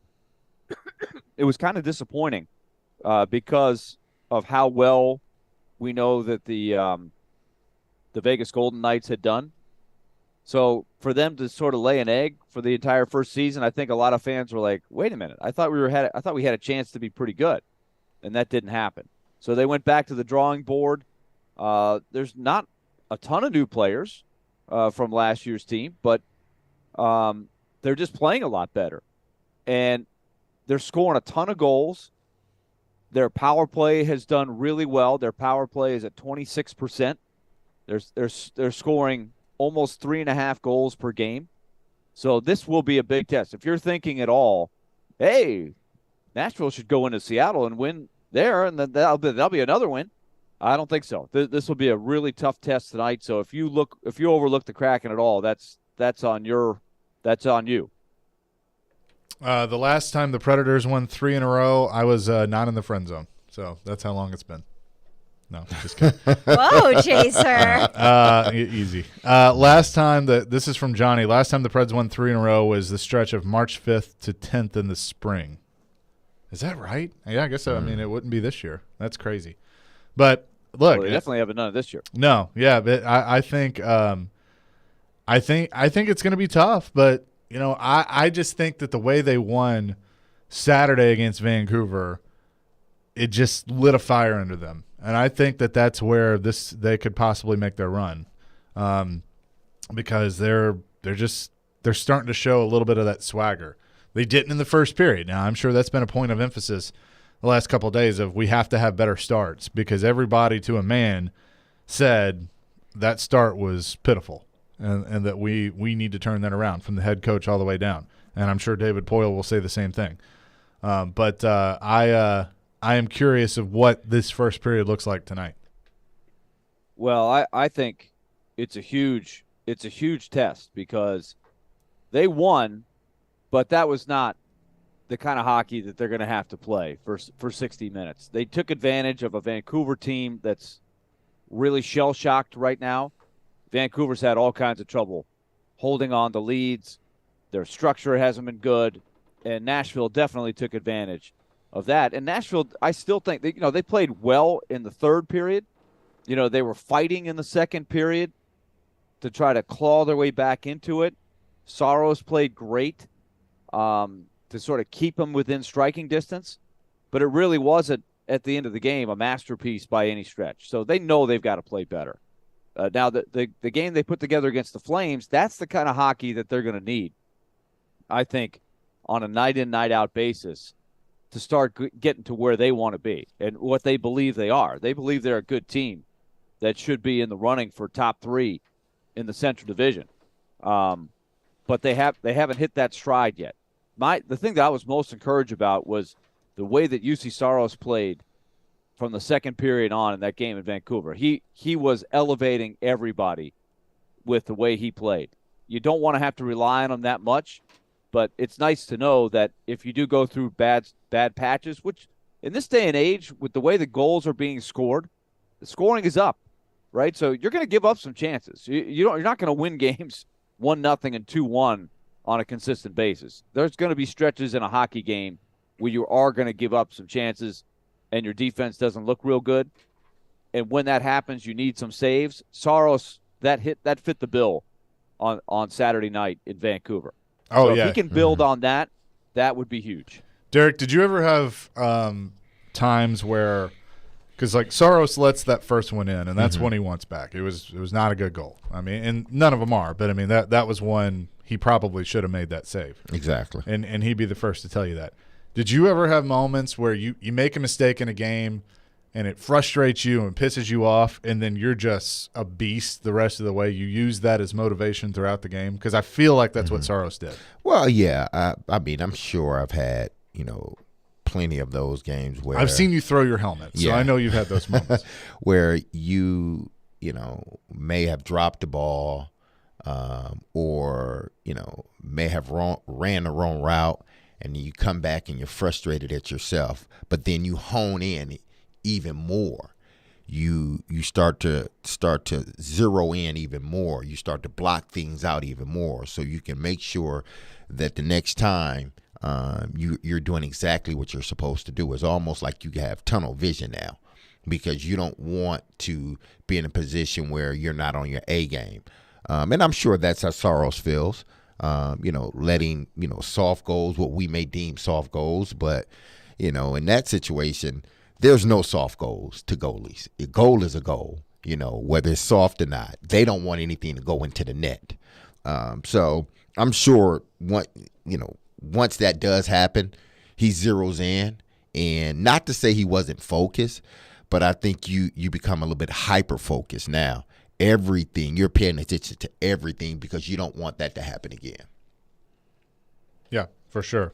So they will be in action tonight. We'll have pregame coverage for you starting at 8 o'clock here on 102.5, 106.3 The Game. Coming up next, we'll talk to Predators general manager David Poile as he's in Seattle, not Houston. He's in Seattle. I know what it was. I had a stat page for Houston Oilers, Tennessee Titans pulled up, and so I saw the name Houston, and that's why I said it.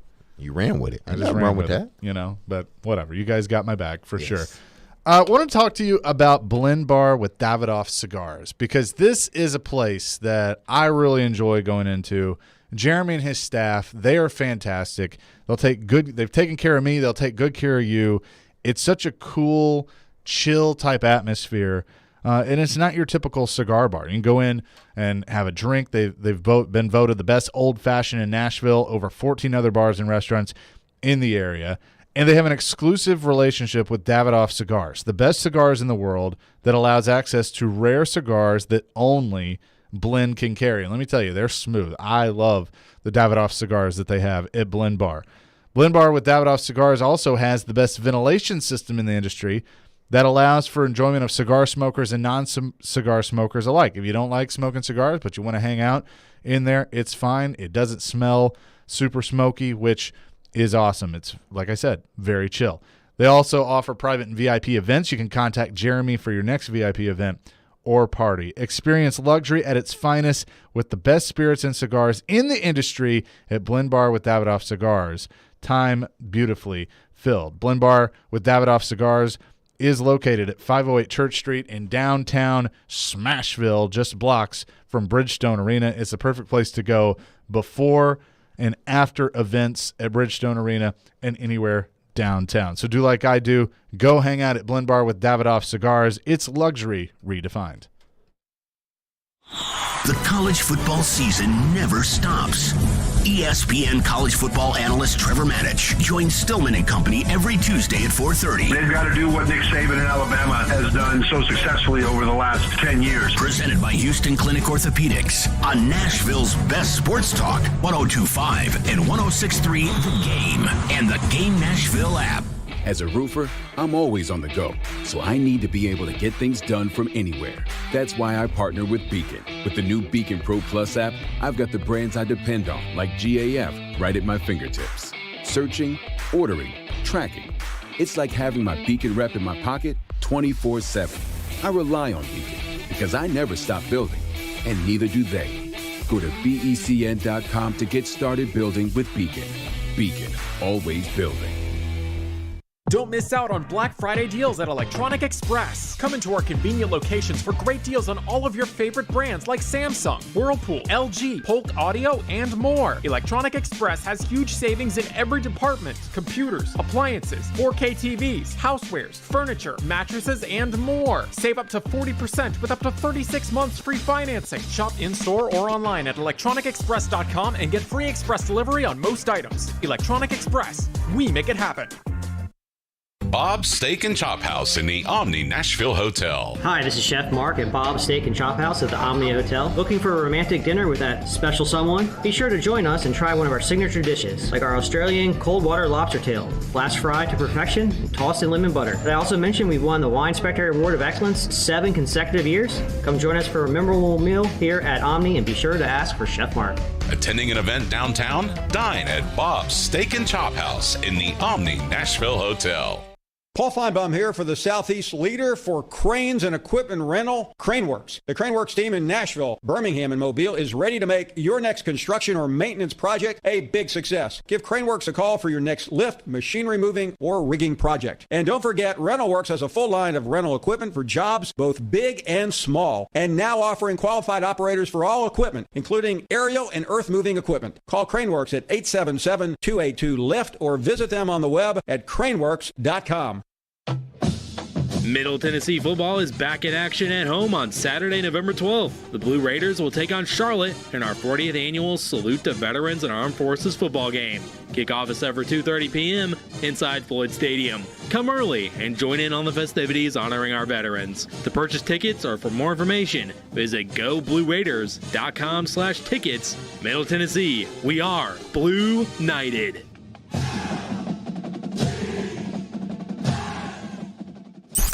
I love this show. Never miss a moment of the show. Okay, all right, okay. Subscribe to the Chase, Willy, and D-Mase podcast on iTunes, Spotify, and wherever you get your podcasts. I'm ready to step this up a notch. You're listening to Chase, Willy, and D-Mase on 102.5 and 106.3 The Game and on the Game Nashville app. Chase, Willy, D-Mase, 102.5, 106.3 The Game. Chase McCabe, Derek Mason in Nashville, Willy Donick in Seattle, as the Predators will take on the Kraken later on tonight. As we do every Tuesday at 11:15, let's say hello to the Predators general manager, David Poile, who is on the line with us. David, how are you? I'm good. I'm in Seattle also.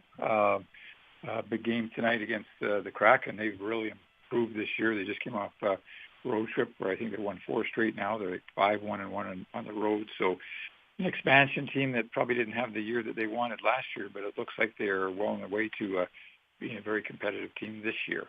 I mean this jokingly, but when you watch a team like Vegas, a team like Seattle, with the way the rules are with expansion, and you see them have success a lot quicker than you were able to building the Predators because you literally had to do it from scratch. Does it irritate you a little bit, or does it just kind of make you laugh that this is what it's become? I think what it's become is the right thing. I think if you would look back and have a do-over again, I'm talking about the NHL, the owners, anybody that had an input, I think we should have been fair to these expansion teams in the early years. If you look at the history of the league, some of these expansion teams actually didn't make it and had to be moved, and so I think there was a lot of dollars lost, if you will, and for I don't want to say no good reason, but I think the formula that we have now is way better. But again, you got to realize too, I think we paid $82 million to get into National Hockey League 25 years ago. I think Seattle paid $750 million. So right. You get what you pay for, I guess in life. But that's kind of water under the bridge. We're way past that now. Yeah, absolutely. So Saturday night was a wild one for sure. Down 3-0 at the end of the first period, but your team battles back, ultimately wins it in a shootout. And I know that you'd prefer not to have the start that the team have and not have to battle back like that. But what has that done for your team's confidence of now kind of knowing that they can do that they're never going to give up until the final whistle, and they were able to get those two very valuable points? Well, I like what you said at the end. I mean, it shows what our team is capable of. And, near the midpoint of the game in Vancouver, we started to take over, and we clearly played one of our best periods in the third period. That's the good news, and we know we're capable of it. The problem that we're facing, or the question marks that we have, is just this inconsistency. Probably the game before in Calgary, we probably had our most consistent game from the start to the finish. And I really felt that was a little bit of a turning point in terms of this this slump that we've been in, or this inconsistency. But it raised its ugly head again in Vancouver, where we really did not have a good start, and for the first half of the game, it was very, very disappointing how we're playing. So I would like to believe that with 2 wins in a row under our belt, that we will be better tonight. But we have to get to a point where we're playing more consistent before I can just say this. Okay, we're in good shape right now. So it's much better. Winning is much better than losing. And I like the fact that we've won 2 games. I like the fact of how well we played in Calgary, and that we came back being down 3 goals, which doesn't happen very often. But I'm looking for a good start tonight here against Seattle, and I'm looking for a more complete game. Talking to Predators general manager David Poile here with us. You called up Mark Jankowski. He's got 2 points in 2 games with the club, and when you made the move to put Kiefer Sherwood on waivers and send him to Milwaukee, which he cleared and was able to report to Milwaukee, there was obviously a lot of speculation that you were calling up Philip Tomasino. What ultimately went into your decision to go with Jankowski and to give Tomasino a little more time to season there in Milwaukee? We try to do things best we can on merit. I think those of you that were on at training camp, Jankowski was impressive. He got penalized to a certain extent by the shorter training camp, the fact that we went to Europe. He was one of 27 players that went to Europe, but he did not get to play. And these decisions oftentimes are really, really close. and Jankowski has been the best forward down in Milwaukee by how he's played, his scoring, and in 2 games, I know it's a small glimpse, if you will, but he's played really well. And in the third period, he actually got moved up to more of an offensive situation, a little bit more ice time. So really feeling good about Jankowski. And what this does for Coach Hines, going back to the inconsistencies of how we're playing, and what you saw John do in the third period in Vancouver, he switched up all four lines, and you could say it got everybody's attention. So I think tonight, I know it's not set in stone, but I believe he's going to change up the lines, a little bit. So, everybody's cheese is getting moved, and when you do that, sometimes people can play a little angry, if you will, or it goes all back to what I said at the beginning. We're just looking for everybody to play their best game, and we're looking for consistency through our lineup. But Jankowski is going to play again tonight, and so far so good for two games. He's a good defensive player. He's big. He's strong. I like everything about it. He's also a left-hand shot, which we have not had in the last couple of years, and I think that was very valuable in the two games he played up against Kadri and won most of his faceoffs against him in Calgary. So this could be a good find for us. Willie? David, one thing that I thought was very encouraging the last couple of games, you guys as a franchise, year in and year out, always seem to be towards the top of points from defensemen. That really wasn't happening for a while, but the last few games, it's starting to come around. Matthias Ekholm's had a couple of really nice games here. Other guys are chipping in with a couple of points. Do you think that that's a trend that's going to keep going? You got to feel like Roman Josi is going to continue to bust out here very soon. Well, Willie, another area that we want to be better in, and that was the reason for calling up Jordan Gross as a defenseman, and he ended up getting 2 goals against Vancouver, which, other than Roman Josi, is the only 2 defensemen that have scored a goal for us this year. So that's he's going to be in the lineup again tonight because he is providing a little bit different element that we have back there. So yes, I absolutely agree with you. I mean, I want to have a team that is dangerous in all areas. And traditionally you talk about your scoring from your forwards, but a couple of years ago we had one of the highest scoring defenses in the National Hockey League, and I would like to have a little bit more of that. And I think we have some guys that are capable. I mean, Alexander Carrier has had 30 points last year. He hasn't been able to get on the scoreboard this year. Eki, as you had mentioned, has got some decent offensive skills. So I'd just like to see a little bit more of that, and that's why we're using Jordan Gross right now ahead of some other guys. And it does look like Matthias Ekholm, since he's been put back on his natural side, has really come around. He's played some very strong games all around here recently, hasn't he? I agree. I like our defensive setup right now with I would say our most veteran guys anchoring at least one pair, Josi, Ekholm, and McDonough. And also when you get into special teams and you can get Gross out there with, on maybe the second power play, Josi on the first power play. And when you're on penalty killing, you can change the pairs and put McDonough and Ekholm together. So I think the coaches are just using a lot of different combinations, and it's becoming a little bit more successful than it has in the past few games. Chase mentioned the bringing up of Jankowski, but it really looked like there was a lot of good choices for a call-up if you wanted to make one. Milwaukee has played so well. Give us what you're getting from the reports there. Obviously, you're watching some of the games as well. Milwaukee's playing great. Well, as you mentioned, Phil Tomasino played here all last year. He's playing really well down there. I think he's got 6 goals in about eight games. So he's starting to find his swagger back a little bit. We're also experimenting a little bit with him. He played on the wing for us. When we drafted him, he was a center, and for the last 2 games, he has played at center down in Milwaukee. So I think that centers have a little bit more responsibility than wingers. I think this is a good thing for us to find out and for Tomasino to do, because you're trying to get a much more well-rounded player. If you remember last year, I mean, he made our team, and not as a surprise, but certainly as the youngest guy. And he played all year. He got 13 goals, which was fantastic, and he played mostly just in the fourth line. In the second power play, he didn't get big minutes. Where we need to get him is to play higher in our lineup on a more regular basis, which is going to be a lot more minutes, and then we're going to count on him to play more offensively. So he's certainly in our plans. I would, can't promise you anything, but I would think he will be back on our team at some point this year. The other player that played really well at training camp this year was Parsonen, and he's a big center iceman.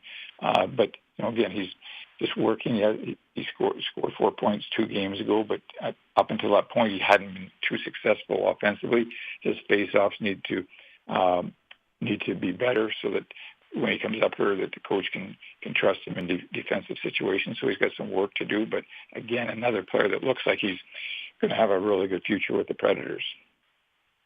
David, we've seen UC Saros carry and put the team on his back and really elevate everybody.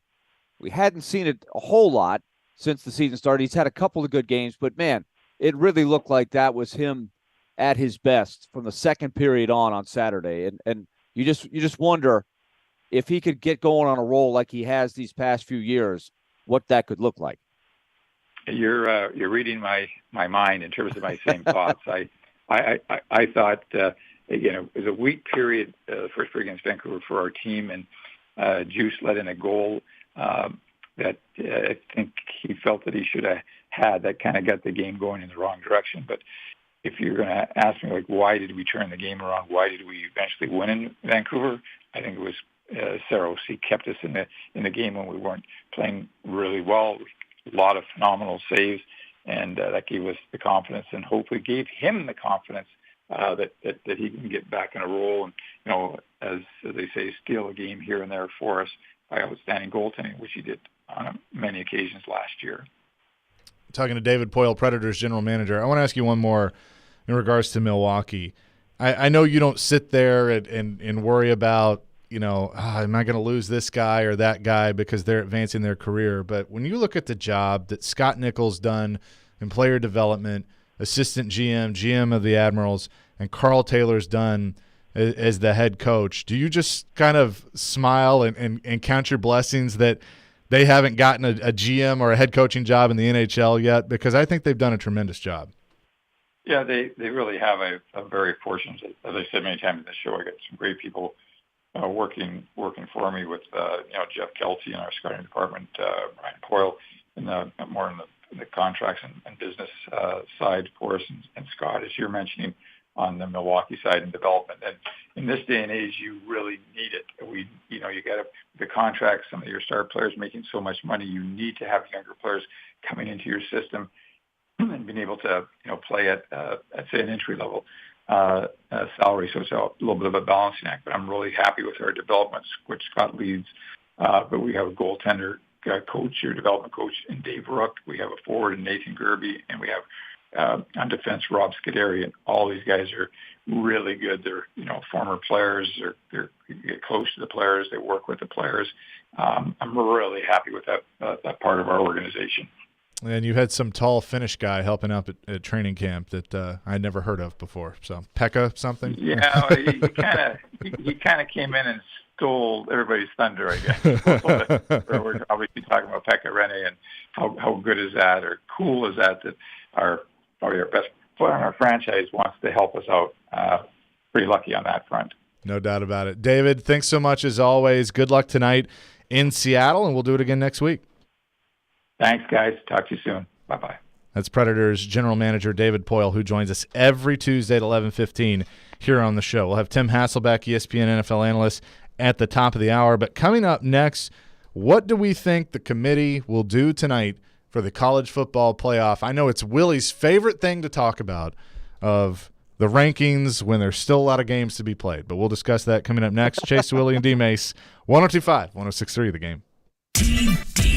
ESPN Titans NFL Nation reporter Teron Davenport brings knowledge, 3 touchdowns. He was processing, getting rid of the ball quickly. Passion. Make no mistake about it. He absolutely has to hit the ground running. And expertise on the two-tone blue and the NFL. Join TD every Monday at 11, Thursdays at 3, and Friday morning at 8 for all the latest on your favorite team. Teron Davenport is presented by Craneworks on 102.5 and 106.3 The Game and the Game Nashville app. Hey football fans, Patrick Mahomes here, and I'm here to tell you that with NFL Sunday Ticket only on DirecTV, you can watch your favorite team no matter where you live. Because NFL Sunday Ticket gives you every live out-of-market game every Sunday afternoon. So switch to DirecTV and learn how to get the 2022 NFL Sunday Ticket season included at no extra cost. Call 1-800-DirecTV. With choice package and above, 24-month agreement required. Call for details. When Genesis Diamonds has a sale, you know it's the real deal. And it's happening November 18th, 19th, and 20th. Our final store-wide sale of the year with deep discounts up to 35% off. This is the big one. The one where the staff knows they can break all the rules. Plus, Genesis selection is nearly double, with designers flying in their entire collection all on sale. This is the last and best jewelry buying opportunity of the year. Luxury pre-owned Rolex is also included. Save up to 35% and get zero interest financing. Genesis Diamonds. November 18th through 20th only, Green Hills and Cool Springs. Need cash for the holidays or to pay off credit cards right now? Loan Pronto's all-new Express Equity Line of Credit program is just what you need. This is great. You can keep your low mortgage rate and still get cash out. That's right. You don't have to do a full home refi. You can tap a small portion of the equity you have and enjoy a super low rate. With Loan Pronto's Express Equity Credit Line, you can close in 7 to 10 days, and a $50,000 loan will come your way, and it only costs you around $300 a month. Use that money to pay off whatever bills you have, credit cards, consolidate other debt, or start a home improvement project. With Loan Pronto, you can access up to 95% of your home's equity, and 9 out of 10 homeowners won't even need the appraisal. Even if you did a total refi recently or just bought your home, you can tap the equity with this fast, easy program. Do it now before the holidays. Call Loan Pronto, 615-499-5780. That's 615-499-5780, or go to loanpronto.com. Equal housing lender, NMLS 166-1781, subject to lender approval. Hey, Robbie Stanley here, and you can start NFL Week 10 off the right way with a no-sweat same-game parlay from FanDuel, America's #1 sportsbook. It doesn't matter if you're new to FanDuel or already have an account. You'll get free bets back if your Thursday night same-game parlay doesn't hit. NFL same-game parlays are the perfect way to combine your bets for a chance at a bigger payday. NFC South showdown, the Falcons and the Panthers. Give me Marcus Mariota and the Falcons to win this game. Give me Kyle Pitts as an anytime touchdown scorer as well. But you take it any way you want to take it. Build your own or choose from one of the popular same-game parlays pre-built for you in FanDuel's top-rated sportsbook app. However you want to play, you can bet the NFL on Thursday night with a no-sweat same-game parlay. Just sign up with promo code ROB if you don't already have an account. If you already have FanDuel, you're all set. Just sign in to see what you got. Must be 21 or older and present in Tennessee. 3+ legs, minimum $1 bet required. Refund issued is non-withdrawable free bets that expire 7 days after receipt. A max free bet of $5. Restrictions apply. See terms at sportsbook.fanduel.com. Got a gambling problem? Call the Tennessee Red Line at 1-800-889-9789. OrderGreen.com. You know them by now. They're my only choice for high-quality THC and CBD products, and they're delivered right to my doorstep. Hey, folks, Joe Rexrode here. Yes, you heard that right. OrderGreen.com will send cannabis products right to you with discreet same-day shipping. OrderGreen.com has been great for me. Just what I need during this busy time of year. Takes the edge off physically, mentally. Terrific products, and if you use promo code Joe20, you're going to get 20% off your first purchase at OrderGreen.com. Do you have a subscription to OrderGreen.com? It'd be a lot cooler if you did. You won't be able to tell if you're in Colorado or Tennessee. Trust me, that's OrderGreen.com. Jonathan Hutton. You have to put the ball in his hands in that moment. And Chad Withrow. My kicker's making no decisions on a football team. Are in the game. Join them for NFL postgame after every Titans home game. Live from Landshark Bar and Grill in Margaritaville on Broadway. They'll break down that day's game and look ahead to the next one. NFL postgame is presented by Two Rivers Ford, Renter's Warehouse, and Superbook Sports on 102.5 and 106.3 The Game and the Game Nashville app. Hey Nashville, it's Max Kellerman, and you're listening to Nashville's best sports talk, ESPN 102.5 The Game. Chase, Willy, D-Mase, 102.5, 106.3 The Game.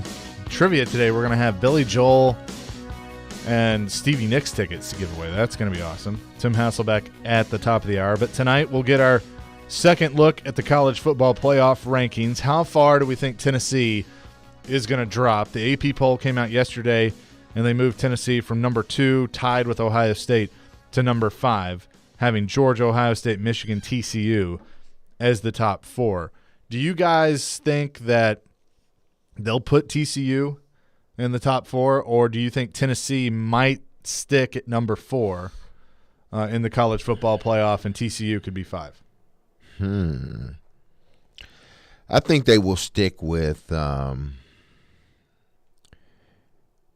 man, that's tough because TCU, because of the way they played, they haven't lost a game. I don't see why there's no reason why they don't put them, at least now, in the top 4. I agree. Georgia, Ohio State, Michigan, and then I think it should be TCU. After that, Tennessee. I think LSU over Oregon, even though they have 2 losses. But I don't think Tennessee falls no further than 5. I would be surprised if they fell behind Oregon. Because even though Georgia wasn't command of that game, Tennessee had its opportunities to make big plays, and they didn't make them. So it wasn't – I don't think it was as lopsided of game, but because of those plays UT didn't make early, Georgia stayed in control of the game. So with that being said, I don't think Tennessee – honestly, I really don't think they should fall out of the top 4, but they will because TCU hasn't lost. I don't know. I don't know. I don't think they will. I think they're going to fall. I think they're going to fall to 5 because here's why – and I know the committee, they say, we would never do this. We don't think that way.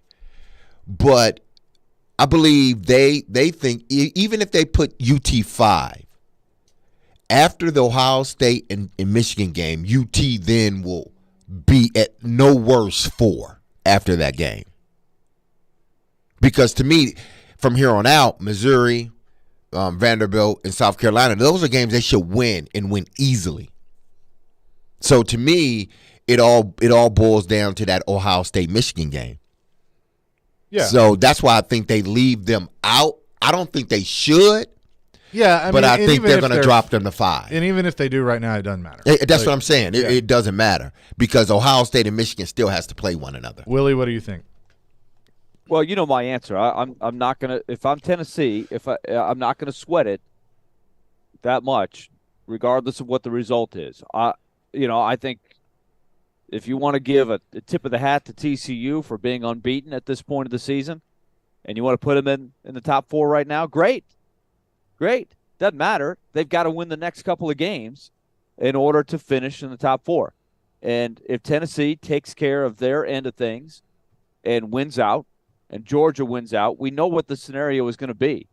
It's going to be Georgia in the SEC championship game. Georgia wins. Tennessee has 1 loss. You got to love Tennessee's chances of being in. So Tennessee's issues are down the road. So I wouldn't spend a whole lot of time stressing over what happens tonight. And as Derek mentioned, the other huge game in the equation is Ohio State-Michigan. Yeah, and it's going to be. Now, I do think there's a scenario where if Tennessee wins – so, number one, let me say this. If Tennessee wins out, I think they're going to be in no matter what. I think they're going to be one of the 4, as long as they just take care of business the rest of the way. I don't know about no matter what. I mean, no matter what is a little bold, because if TCU is undefeated, then you've got something there. If other than and Oregon's sitting there as a Pac-12 championship team with 1 loss, then they're going to have an argument. Well, so there's things that could happen that could make it tough. I love their chances if they have just 1 loss, but I wouldn't say no matter what. Okay, well, this is what I was going to say. I think even if TCU – I'm going to say TSU.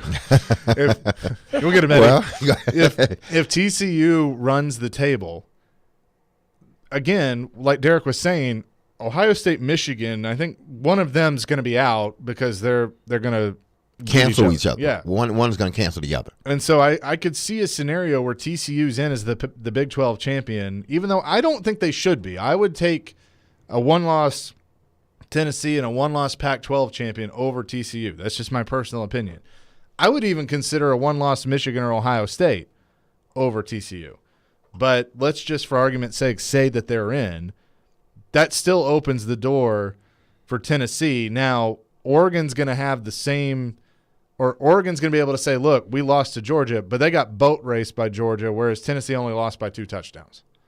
So that's kind of the argument. And Tennessee has also played a much tougher schedule. They have wins over Alabama, Pitt, and LSU. But you got to remember, what if Georgia loses in the SEC championship game? Then it complicates things. That hurts Tennessee. Tennessee fans don't want to see that. That's what I'm saying. So you can't say no matter what. You're sitting there with one. There's a lot of things that could cloud what could happen there. It may not be likely, but it's possible. If I'm just looking at the college football power index rankings, and Alabama, whereas they're ranked third right now, is Georgia, Ohio State, Alabama, Michigan, UT. But their playoff percentage is like 16%. Whose? Alabama's. Yeah. UT's is 64%. We go all the way down to TCU. Theirs is 15%. Mm-hmm. If we're just basing it upon this, and again, the committee's going to, put them in whatever order they see fit. I just think UT, even though I picked them to beat Georgia, and I think if they played Georgia second go around, I think they would beat them. I just think UT sits in a perfect position right now, other than them being in the SEC championship game. And, if you lose the SEC championship game, even UT at 12-0, they going to 11-0, 12-0 going to that game. You lose it, you got one loss. I think they still put you in. Sure. But I think in this scenario, and I spoke about this scenario before, I said it's almost better that they allow, at the time I was saying, Alabama and Georgia to sort of knock each other off, and they just sit back and wait because they beat in hopes that Georgia beat Alabama. They've already beat Alabama, and now they're just sitting there saying, well, we should be in, considering our strength of schedule, who we've beat. Right. And the team that we beat, they end up beating Georgia. Well, yeah, and that's the thing you're worried about, whether it's Ole Miss or LSU. But that was when Alabama was in Alabama could still be in it. They could still be in it. It's tight in the West. Yes. So, to me, the only way UT, and I do firmly believe this, because because Michigan and Ohio State are going to cancel each other out. One is going to cancel the other out. I think whoever wins that game is going to win the Big Ten championship, and they're going to be automatically in. I don't see any other way, if that does indeed happen, which I think it will, that UT is left out. I just can't see them being left out. If they win the remainder of their games, Ohio State either beats Michigan or loses to Michigan. Whoever wins the Big Ten championship, if it's Ohio State or Michigan, they're in. I can't see under any scenario that UT would be out then. Okay, let's talk about that coming up next, because I want to look at the path for some of the teams behind Tennessee that could knock them out. And let's look at the path the rest of the way, because I still think Tennessee has the best path to get into the playoff currently where they're sitting. We'll do that next and take your calls and texts as well on our phone line, everybody, WilsonCountyHyundai.com, 615-737-1025. It's Chase, Willy, D-Mase, 102.5-1063, The Game. Silly Underdog Picks is back. Get your friends and sign up today at thegamenashville.com. Pick the 3 football underdog teams each week you think will win for a chance to win weekly prizes, like a pair of tickets to a sporting event or to a concert in Nashville. Oh, yeah! Go to thegamenashville.com or the Game Nashville app and sign up and play now. Then tune in every Thursday at noon for our expert picks. Silly Underdogs is presented by Volunteer Hose and Gasket and Superbook Sports. When joint pains cause you to sit out on everyday activities, it's time to make an appointment with Dr. Matthew Beal at Houston Clinic Orthopedics. Dr. Beal can diagnose your problem and treat the joint pain for both surgical and non-surgical matters. Board certified and fellowship trained, Dr. Beal specializes in hip, knee, joint replacement, and adult joint reconstruction. Visit tn.houston.com to learn more about Dr. Beal and to book an appointment online. Houston Clinic Orthopedics, when experience matters. Harman Energy is now hiring drivers for their Nashville team. Harman Energy is Tennessee's petroleum solution for major industries. Right now, they're offering competitive compensation. Fuel tank wagon drivers start at $26 an hour. Fuel transport drivers, $29 an hour. Plus, there's a $4,000 sign-on bonus for CDL drivers. Top quality benefits and a great place to work, Harman Energy employees provide totally outrageous customer service. Come be an employee owner with the Harman team. Apply now at harmanenergy.com. Finding great candidates to hire can be like, well, trying to find a needle in a haystack. Sure, you can post your job to some job board, but then all you can do is hope the right person comes along, which is why you should try ZipRecruiter for free at ziprecruiter.com/radio. ZipRecruiter doesn't depend on candidates finding you. It finds them for you. Its powerful technology identifies people with the right experience and actively invites them to apply to your job. You get qualified candidates fast. So while other companies might deliver a lot of hay, ZipRecruiter finds you what you're looking for. The needle in the haystack. See why 4 out of 5 employers who post a job on ZipRecruiter get a quality candidate within the first day. ZipRecruiter, the smartest way to hire. And right now, you can try ZipRecruiter for free. That's right, free at ZipRecruiter.com/radio. That's ZipRecruiter.com/radio. ZipRecruiter.com/radio. The Nashville Jam Company is already a super popular weekend breakfast and brunch destination. But with summer over, it's time to put the beach body away for a while. So for fall, they've expanded their offerings and added what they call the Meat and Three menu. Yeah, cool weather and Southern comfort food go hand in hand. And the stars of this show are the hefty meatloaf, Southern fried catfish, slow-cooked pot roast, fried chicken, Salisbury steak, and a slew of other rib, stick, and delicacies. And they have salads, too, if you're into that kind of thing. Come see the new menu Monday through Friday from 10:30 till 2. Jared Stillman. This is a team that the entire city is losing their minds over. Caroline Fenton. It's one of the youngest teams in the league. They don't have a single player over the age of 30. Stillman and Company. Afternoons from 2 to 6. Presented by TriStar Moving. On Nashville's best sports talk. ESPN. 102.5 and 106.3 The Game. And on the Game Nashville app. This is Chase, Willy, and D-Mase on 102.5 and 106.3 The Game and on the Game Nashville app. Chase, Willy, D-Mase, 102.5, 106.3 The Game. Chase McCabe, Derek Mason in Nashville. Willy is in some city. I don't know, Portland. we'll just make up cities of where he's at. No, he is in Seattle for tonight's Preds-Kraken game. Talking about the college football playoff, 615-737-1025. The path for teams below Tennessee. Let's start with TCU because they're currently in the AP poll. They are in the top 25. We'll see. Or I'm sorry, they're fourth in the top 4. We'll see if they are in the top 4 in the college football playoff tonight. This is what they have left. They're at Texas this weekend. That's not going to be easy. They're at Baylor next weekend. That's not going to be easy. And then they have Iowa State at home. That's not an easy path with 3 to go. And if they slip up once, they're out. Isn't there a championship game now in the Big 12? Yes. So they'd have that too. You got to win that too. Right. So, I mean, that's a really tough road. Yeah, and they're probably going to the Big 12 I think takes the top 2 teams. So they would likely see potentially either it would likely be Texas, Baylor, or Kansas State that they would see again. Teams they've already played. Right. So pick whoever finishes second. So they may have to beat Texas twice, or they may have to beat Baylor twice, or you know what I'm saying? They're gonna have to play quality teams. You know, Iowa State though they should win, right? But there are big upsets that happen at this time of the year. But you're going to have to go 4-0 for TCU to get there. That's the only way they're going to get there. They got to go 4-0, and that's not going to be easy. So I think the path is the same for Oregon.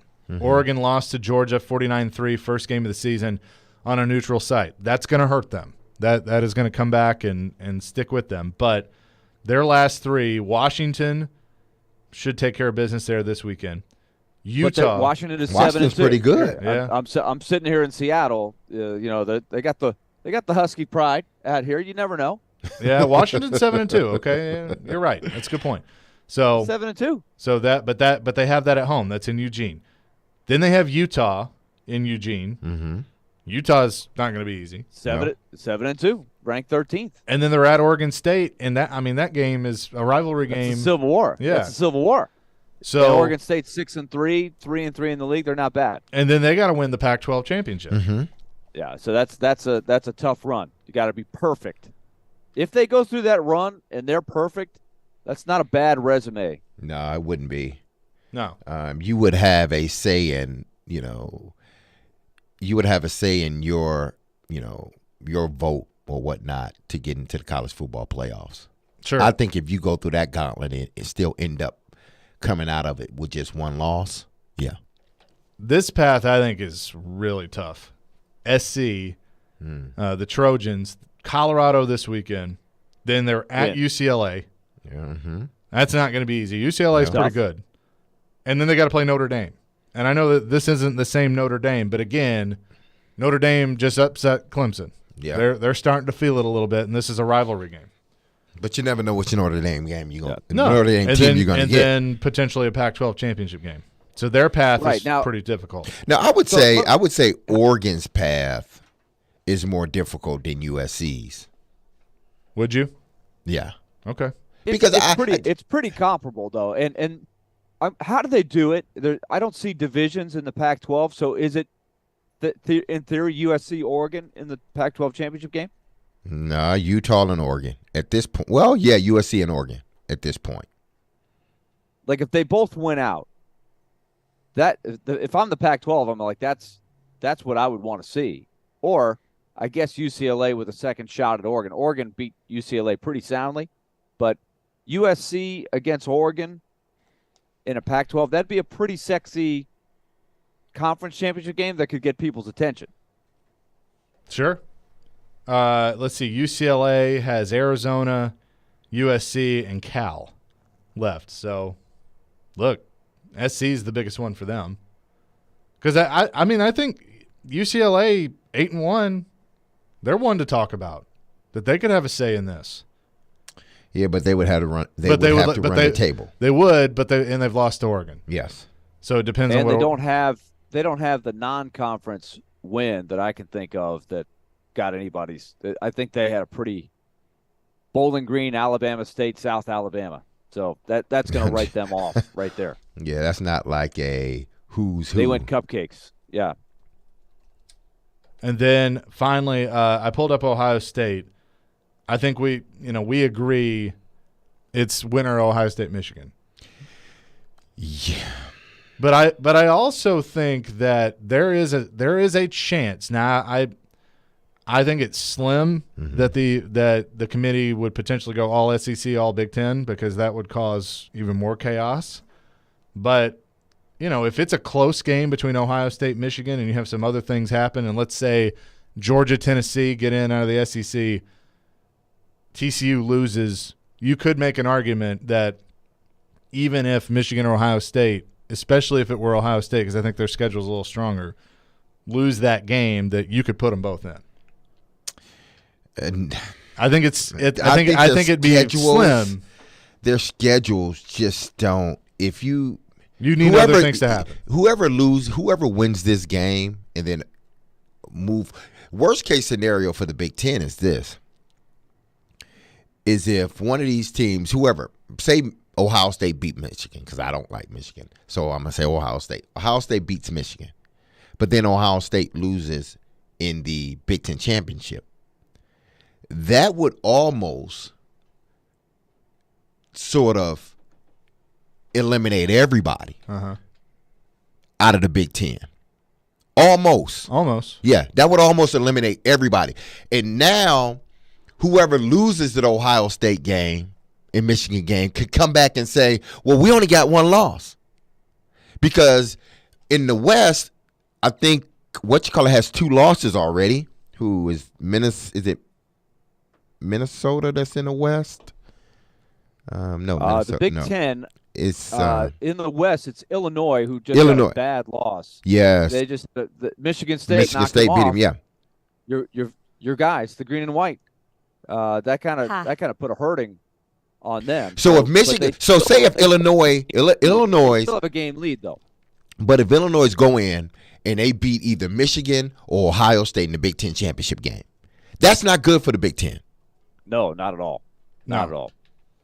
Real quick, is there a scenario now? Right now, LSU would find themselves in Atlanta playing Georgia, because even though they're 7-2, they're 5-1 in the conference, and they have the tiebreaker over Ole Miss because they beat Ole Miss, and obviously they've beaten Alabama. LSU is at Arkansas, then they have UAB, then they're at Texas A&M. Ole Miss has Alabama this weekend, then they're at Arkansas, and then they have Mississippi State in the Egg Bowl. I would say Ole Miss has a little bit of a tougher path, and they would need help. They would need LSU to slip up in one of these 3 games to get that done. But is there a scenario where, let's say it's LSU beats Georgia, how does the committee view that? I don't think LSU gets in. So you think that they would take a 2-loss SEC champion, leave them out, and potentially put Georgia and or Tennessee with 1 loss in over them? That's just the way I feel. Chaos. Willie, what do you think? You're saying if LSU wins out and wins the SEC championship game? Yes, they have 2 losses. Florida State, Tennessee. See, I think that's the tough one because they got boat raced by Tennessee. Right, at home.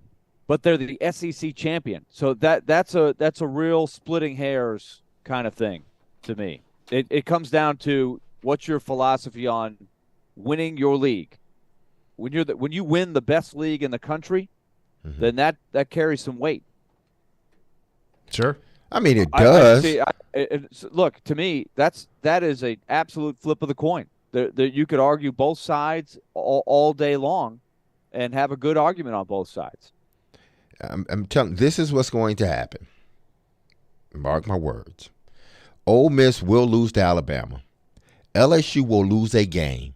Alabama will find themselves right back in the SEC championship game against Georgia. You say what now? I said Alabama beats Ole Miss. That eliminates Ole Miss from the SEC championship game. LSU loses before the SEC championship game, which means now they have 3 losses, 2 within the Arkansas conference. Or at Texas A&M. Alabama finds themselves right back in the SEC championship game because Alabama will have only 2 losses, and then it would be. But it's also conference. It's conference record. So I think so LSU still tie. So it's a 3-way tie. 3-way tie. It could be, right? And LSU would win the tiebreaker over Alabama because they beat Alabama. Yeah. And they beat Ole Miss. And they did beat Ole Miss. They did beat Ole Miss. Yeah. So they have the head-to-head over Ole Miss and Alabama. So LSU's got some good things going for them there. But wouldn't that almost eliminate Ole Miss? Even if Ole Miss loses one game, not Ole Miss, but if LSU loses one more game, doesn't even no matter what they do in the SEC championship, say if they win in the SEC championship game, they're still eliminated because now they got 3 losses. Yeah, I'm going to be 3 losses. Now that's a tough sell. I'd be hard pressed to say that. Even with 2 losses, I think it'd be tough because Tennessee would have the argument of we beat them, and Georgia would have the argument of our only losses in the championship game. Exactly. So there's a lot to it. Chaos. I live for it. Coming up next, we'll talk to Tim Hasselbeck. Complicated. ESPN NFL analyst, does some college football as well. We'll do that next. Chase, Willy, D-Mase, 102.5, 106.3 The Game. ElectronicExpress.com. We make it happen. This segment of ESPN 102.5 The Game is brought to you by Train Heating and Cooling Systems. Tested, retested, engineered, and re-engineered to keep up with you. We run together. Visit traininfo.com to find your local independent train dealer. Traininfo.com. It's hard to stop a train. You love the game. Tennessee touchdown! Middle Tennessee gets the score. We live the game. Just work on the little things every day. They think the coaches are just coaches. We are. We got pass rushers. Checkered flag in the air. Awesome game 7. What a stop made by UC Sarah. The game. Nashville's best sports talk. 102.5 and 106.3 The Game. And the Game Nashville app. Hey everybody, Big Joe here for Apple Collision Centers. And you know I'm always on the go, but the distraction that an automobile accident causes could even slow my pace down to a stop. But my friend and CEO of Apple Collision Centers, Stan Harrison, has a plan to get you and I back on the road and fast. We at Apple Collision Centers know you deserve the best quality service. We always recommend original equipment parts, and we use only the best Sherwin-Williams finishes. 3 convenient locations, Hendersonville, Gallatin, and Old Hickory. And you can always visit us online for your estimate needs at applecollisioncenters.com. Are you suffering from chronic joint pain like Heather? I have terrible arthritis and have had it for quite a while, and I've gone to all kinds of doctors trying to figure out what to do, and everybody just said surgery, and surgery was months of rehab, and I didn't want to do that. But then Heather discovered QC Kinetics, local medical professionals who specialize in natural biologic treatments, non-invasive solutions designed to repair and restore damaged tissue in your joints. And she absolutely loves the results. I like to tell anybody who's suffering that there are options that are not steroids, that are not surgery. You owe it to yourself to find out about QC Kinetics and find out what they can do for you. No surgery, no drugs, no downtime. Discover QC Kinetics and learn more about natural biologic treatments with lasting results. Call QC Kinetics, 615-249-4024. That's 615-249-4024. Don't wait. Call today. QC Kinetics, 615-249-4024. College football season is here. Finally, it's me, Caroline Fenton, and you already know that I am pumped up for college football season. And Southeastern Carolines, you know that 312 Pizza Company is my favorite place in town. 312 Pizza Company is a family-owned restaurant located in the heart of Germantown, serving up authentic Chicago-style eats right here in Music City. You can catch every down of the college football season at 312 Pizza Company. From week 1 to the national championship, 312 Pizza Company is your home for college football season.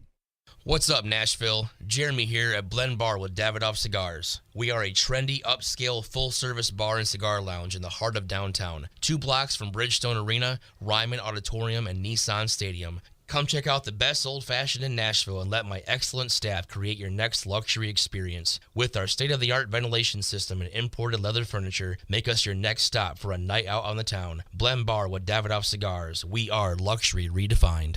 Genesis Diamond's biggest and last sale of the year is coming November 18th, 19th, and 20th. It's an extraordinary event with savings of 20, 25, up to 35% store-wide. Rings, earrings, pendants, bands, bracelets, nothing's held back for this once-a-year 3-day store-wide sale. Acclaimed designers will be flying in with expanded collections and special pricing. Plus, get 0% interest financing. Luxury pre-owned Rolexes are also included. It's the final store-wide sale of the year with discounts up to 35%. Genesis Diamond, November 18th through 20th only. Green Hills and Cool Springs. From the Hillside Medical Game Studios, WPRT-FM Pegram, WPUC HD2 Laverne, Nashville's exclusive home for the Nashville Predators. 102.5 and 106.3. Terang, it's a high fly ball. We got pass rushers. Awesome game 7. Checkered flag in the air. The Game. A Cromwell Media Station. Now let's see if we can bring them to life, all right? Bringing you entertainment and informative sports talk during your workday. Smart, funny, classy, and I like him a lot. This is Chase, Willy, and D-Mase with Chase McCabe, Willy Donick, Mason, touchdown, Tennessee! and former NFL wide receiver Derek Mason on Nashville's best sports talk, 102.5 and 106.3 The Game, and on the Game Nashville app. This is a new level of geek you got going on here. Chase, Willy, D-Mase, 102.5, 106.3 The Game. Chase McCabe, Derek Mason in Nashville, Willy Donick in, I almost said Houston again, Seattle. Keep doing that. What is wrong, Chase? You want to go to Houston? I guess. They just won the World Series. I just want to go congratulate Dusty Baker. That's what I want to do. Mm-hmm. He finally wins the World Series as a manager. Bam. ESPN NFL analyst Tim Hasselbeck going to join us here in just a second, as he does every Tuesday at noon. And he is, of course, presented by Red Spirits and Wine in Bellevue, the liquor store redefined. and we are efforting to get him on the line right now. We'll talk about the Titans, what he saw from them Sunday night against the Chiefs. What's going on with the Bills? I mean, we haven't really gotten into that yet. What could happen with Josh Allen? Let's say hello now to Tim Hasselbeck of ESPN. Timmy, how are you? Doing great. How are you guys? Doing fantastic. I watched the Sunday night game, Titans and Chiefs, and then immediately, because we're best friends, I flipped over to Scott Van Pelt to watch you with SVP. You did a great job as always. Really, really enjoyed the insight. But what did you think of Malik Willis' second career start? I think that it actually got off to a decent start because I think that, he made a few plays. Obviously, they did some things with him in the run game. He makes a back shoulder throw, that I guess it would have been right before the half, I think it was, that was like, okay, like that's impressive. He actually ran a boot earlier in the game that was defended well, and he kind of has to give some ground as he's escaping to his right. Makes a really nice throw, and so I really thought, like at halftime, it was like, all right, like there's a lot to build on here. Like it hasn't been amazing or perfect, but like there's a lot to build on, especially with how they're running the ball. And then I think ultimately, you can't go into Arrowhead and expect to, beat the Kansas City Chiefs if, you don't make enough plays in the passing game, and essentially 0 plays were made in the passing game in the second half. Yeah, and they relied on Derrick Henry. What is your concern level? I mean, this AFC is wide open right now, and with Josh Allen being evaluated for his elbow injury, I mean, that could make it even more wide open. But if you're the Titans, how concerned are you going into this stretch, even though you're playing a down Denver team, a down Green Bay team, if you don't have Ryan Tannehill? Yeah, here's what I would say. I'm actually not concerned from that standpoint. I know Mike Vrabel would never say this, but like I would be encouraged by what happened on Sunday night, because Ryan's not going to be out forever. And so whether it's 1 week, or maybe 2 weeks more, I mean, who knows? But like I'd be shocked if it was beyond that. I would be really encouraged by how the defense played, how the offense is running the football. Like I would be excited about that, and also know with Ryan that you would make more plays in the passing game than you made on Sunday night. Now, I'd also just say this, like, for anyone who saw the sequence of plays for Josh Allen, it is a bit curious. He's going to throw the football. The ball gets knocked out of his hands. It's definitely a bad-looking play for Josh Allen in terms of, like, did he really hurt his elbow? Because I thought he did live. I thought the way that he was grabbing at it, certainly was alarming. Now, he launches the ball way down the field, I believe the very next play. And I would just say this, like if they're evaluating his UCL, which is what they've said they're doing, and he can't go, or there's some concern there because of the long prospects of his career, Buffalo no longer is a playoff team. They're just not, and like I like Case Keenum, friends with him personally, all of that, but they are not a playoff team if Josh Allen is not their quarterback. So, like, that to me would be the concern. That changes everything in the AFC. And with how the Titans played against Kansas City on the road without Ryan Tannehill, like, I'm not afraid of anybody if I'm the Titans. We're talking to ESPN NFL analyst Tim Hasselbeck. He's with us right now. Before I turn it over to Derek, I got to ask you, I mean, you've worked with Jeff at ESPN, but Jim Irsay fires Frank Reich, and he hires one of your colleagues, Jeff Saturday, to be the interim head coach. I think we all were surprised by that part of it, not necessarily firing Frank Reich, but what did you think about the move? I think firing Frank Reich, I think it makes sense with how things have gone. And I thought the way Irsay described it makes sense. Like, you hire good coaches, and you try to add good players, and sometimes the math just doesn't work. And I think that's what happened in Indianapolis under Frank Reich. He's a good football coach. He's a good man. It just, the math didn't work. Now, look, I'm no different than Jeff from the standpoint of being surprised by the hire. But I would also just say this, and I think, I don't want it to sound like I'm talking out of both sides of my mouth on it. I would say this. I think it's going to be very difficult to win because they clearly are going to go play with Sam Ehlinger, and I think it's going to be hard to win football games with Sam Ehlinger. So, let me just say that off the bat. Now, I would also just say this about Jeff, and I know a lot of people are beating him up about not having coaching experience in the NFL, but here's what I would say with him. He has leadership qualities that most people do not have.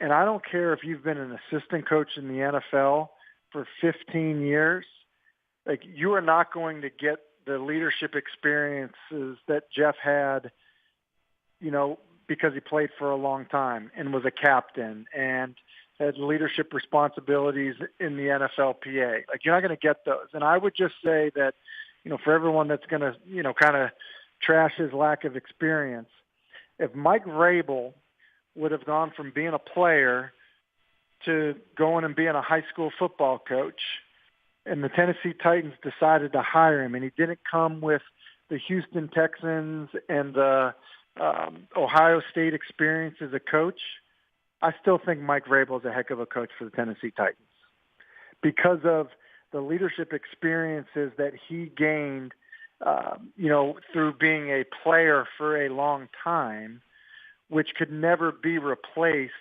by starting off as a defensive quality control coach at your alma mater and then becoming, a GA at some, NFL team and then becoming a linebackers coach. Look, that stuff is good. Don't want to minimize it, but I would argue that I don't think Mike Vrabel needed those steps. Yeah, you might be, Tim. You might be right on that. I think Vrabel, especially this year, and I know last year a lot was made about last year and what he was able to do. But if they moving forward, if the Tennessee Titans can somehow, some way, find the number 1 or number 2 seed, there's no way he can't be coach of the year. Again, I understand what they're doing down in Philly. I get it. But they got superstars littered everywhere. Here in Nashville, you don't. And if he gets this team in a position where they are the number 1 or number 2 seed, considering what's happening with Josh Allen, he has to be coach of the year again. Because he's doing such a phenomenal job. Yeah, you're right about that, Pete Carroll. But Pete Carroll, again, he has playmakers from the running back to the receivers. Quarterbacks playing well. Their defense is playing well, like the Titans' defense is as well. But he has playmakers at key levels. I don't think Vrabel has that. I think he has one legitimate playmaker on offense, and that's Derrick Henry. And somehow, some way, he's managed to, duct tape this thing, and they find themselves in a situation where they're 5-3 with the schedule that we look at now that seems to be favorable to them. At the beginning of the season, we didn't think that was the case toward the end, but we see Green Bay, we see Denver, and the Chargers, and these are teams they got to play. So his schedule moving forward looks favorable to him. Yeah, look, I would agree with that, and I would agree with just the job that he has done. I think there has been a assuredness from Mike Vrabel and his staff about the identity of the team that when it hasn't been clear, because they haven't been running the ball great, or there's been struggles on the offensive line, or they've maybe not played at the level defensively that maybe they were expecting to, that he kind of had this he's had this approach where I think as other people have questioned it, when there's been some doubt, he's just continued to double down on his process of how he believes it's going to work with the players that they have. I think he's done a remarkable job of that. And you know what, D-Mase, I'm curious of what you think on the look, you're a guy that played for over a decade. I think there are elements of and I'm not saying it's everybody just because you played 15 years in the NFL that you could become a head coach, but I definitely feel like I was teammates with guys that, they played a long time. And truthfully, like, they could go run a company. They could go be a head football coach. And in some ways, like, they don't have to start like in their coaching career the same way, same spot everyone else. Like, I'll give you a teammate of yours. I think if Matt Burke would have wanted to be a head coach, his path should have been drastically different than somebody else's. Like that's how I feel about it. Like, I'd be curious what your reaction to that is. Okay, we'll get that coming up next, Tim. We'll step away for a second because I think this is a fascinating conversation. More with Tim Hasselbeck, ESPN NFL analyst. Coming up next, Chase, Willy, D-Mase, 102.5 The Game. But first, Willy, you have a word on Lee Company. All right, let's talk Lee Company. 615-567-1000. Stop number 4 of the 5-game road trip. We're in Seattle, and it'll be the Predators and the Kraken tonight. Nashville looking to scratch out a third straight win here on this trip.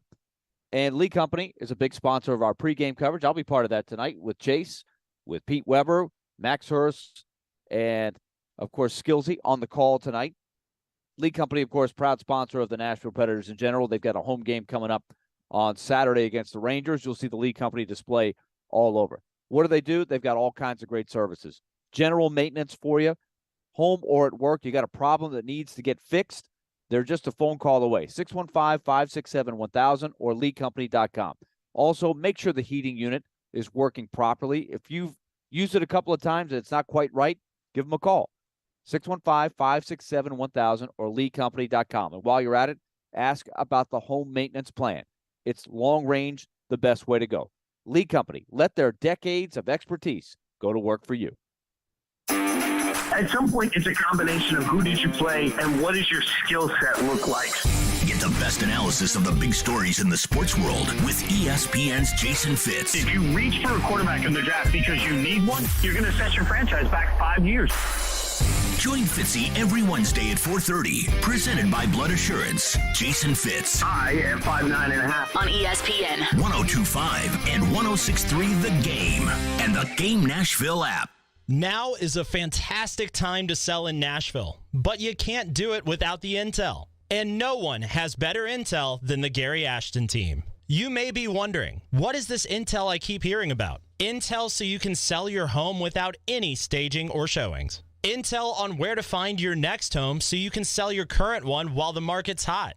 Intel that helps you win the buyer battle and cash in on your home equity now. Everyone else is getting the same information and competing for the same properties. GaryAshton.com gives you the edge with the best real estate intel in Nashville.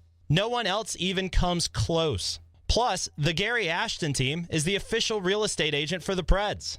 Get the confidence to sell your home and find your dream address without the stress. Call the Gary Ashton team with RE/MAX Advantage today at 615-301-1650 or visit GaryAshton.com. And remember, don't sell without the intel. Need cash for the holidays or to pay off credit cards right now?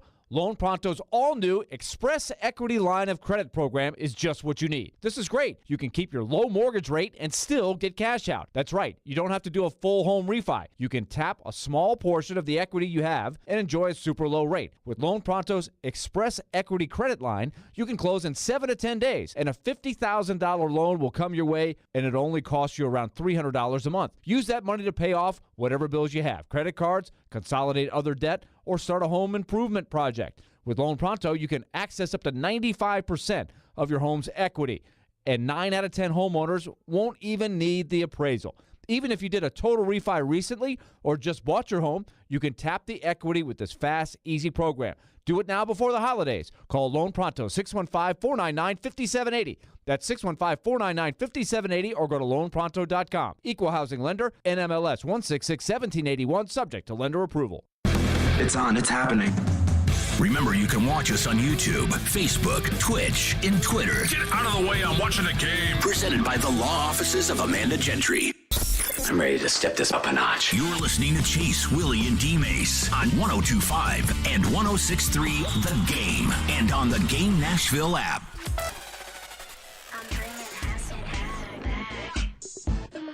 More with ESPN NFL analyst Tim Hasselbeck. He joins us every Tuesday at noon. presented by Red Spirits and Wine in Bellevue. An interesting discussion on former players and jumping into being a head coach. Because I say this, Tim, I think you'd be qualified. I think your brother is another one that would be qualified if that was something that you wanted to do. Just because of how you read the game and you talk the game in both of you. But I said to Derek during the break, I said, my only concern with you, if you ever went down that path, is you're so competitive and you were such a competitive player that whenever there was a player that couldn't get to that level like you had, it would bug you and you would have a hard time with that. Yep, me and Michael Jordan, right? Exactly. It's like why aren't you on my level? No, Tim, what you said about Matt Burke, I think it's true. Matt was one, and I played with him 2 years in Baltimore. Mm-hmm. Matt was one of those guys, highly competitive, but he had an even keel. He didn't get too high, nor did he get too low. He understood the moment. And he pushed the people around him, the other offensive linemen. So he had a way with, getting things done the way they should have been or should be. I think he would be, if he chose to go down that road, I think he would be an excellent coach. Because, like you said, I think head coaching has changed a lot, especially in 2022. It's great to know the X's and O's and be a great play caller offensively or defensively. But if you can't be a leader of a bunch of 25, 26, 35-year-olds, then I don't care how good of a play caller you are, you're not going to last as a head coach. And I think that's where Irsay is sort of leaning toward, and he see what Tennessee is doing with Mike Vrabel. And listen, here's what I think about it. And I think you're right. Listen, all these head coaches are going to have a certain expertise. Mm-hmm. Look, Andy Reid has never been calling the defense. Andy Reid has been part of the offense. So, I don't care if you look at guys that have been, worked their way up from the bottom, in terms of, how they got into coaching. But, here's the deal. Kellen Moore played just a handful of years as a player. But, he was the quarterback's coach in 2018. Now, he's an offensive coordinator today, but he easily could have been a head coach had he wanted to have been at a Power 5 school. Look, DeMeco Ryans is the defensive coordinator for the 49ers. He started coaching in 2017. He's the defensive coordinator of a team that a lot of people think could have Super Bowl aspirations. And it would certainly not be out of line for him to be offered a head coaching job at some point. So are we going to say that experience? I can go down the list. I played with Antonio Pierce at the Giants and in Washington, for that matter. That guy could have been a defensive coordinator the minute he stopped playing. Mike Kafka is getting rave reviews at the Giants as their offensive coordinator. He started coaching in 2016 as a Northwestern graduate assistant. Jeff Saturday, for him, he just happened to play for a decade and a half. So I just think that there's elements. I'm just a little surprised to see people somehow, because he has not been sitting in a dark room watching film, for 10 years, that he's not capable. Listen, in saying all this, I don't think the Colts are going to win a bunch of games and all of a sudden, he's going to prove everyone wrong. I don't think they are because of their quarterback. But I don't know. I think that it's way too narrow in terms of, how we're looking at, this. I would just say this too, seems like everyone wants Deion Sanders to be the head coach at Auburn, mm-hmm. but can't believe that somebody's with Jeff's resume is so unfit to be in charge in Indianapolis. Got a little Ted Lasso vibe to it in some ways, and I'm not saying it's normal. But but I say that with kind of being serious, because it is about leadership. If you watch Ted Lasso, it's started off as kind of we don't really care if we do well. This is kind of, we almost want to lose. But Ted Lasso ends up being, a great leader, even though he doesn't have experience in. So I don't know. I'm maybe a little bit of a reach, but you see where I'm going. Here, let me switch gears here, Tim, and ask you, it's really interesting. After the Titans lost to the Bengals in the playoffs, there was a lot of saber rattling. Tannehill can't win. Hey, let's try to make a bold move. Let's try to see if we can pry Aaron Rodgers out. What about Russell Wilson? Well, the next two games are against Russell Wilson and Aaron Rodgers, and both have had their struggles big time with their teams right now. And the Titans might have to face both of them without Ryan Tannehill. I'm not sure how quick he'll be back. If he's back, he certainly won't be 100% probably with a Sunday-Thursday combination. So let's hit both of those projects right now. What are you seeing with the Broncos? Is there any chance they can get going? They got the big win in London against the Jaguars team. The offense is really sputtered. Where can it go from here? Yeah, I think the offense is completely disconnected still. Like that's been something that like the quarterback has not played well, has not played on time. And look, maybe we think these like young talented receivers maybe were a little bit better than they actually were. So to me, that's still a very offensively disconnected team. They've since traded away, probably their best pass rusher. So like that, look, they're still an NFL team. They still, their players are getting paid as well. But that's a team, if you are, if you're a team that feels like, hey, we're going to win our division type of caliber team, which the Titans are, you need to win that game, And so that's what I would say about that. And then as it relates to Green Bay, look, I don't know that anybody could have seen this coming, but they look horrible. Like offensively, they look about as bad as you can look. And what's shocking to me is that Aaron Rodgers has dominated the NFL the last 4 years, dominated it. Like touchdown to interception ratio that we've never seen before over that time frame.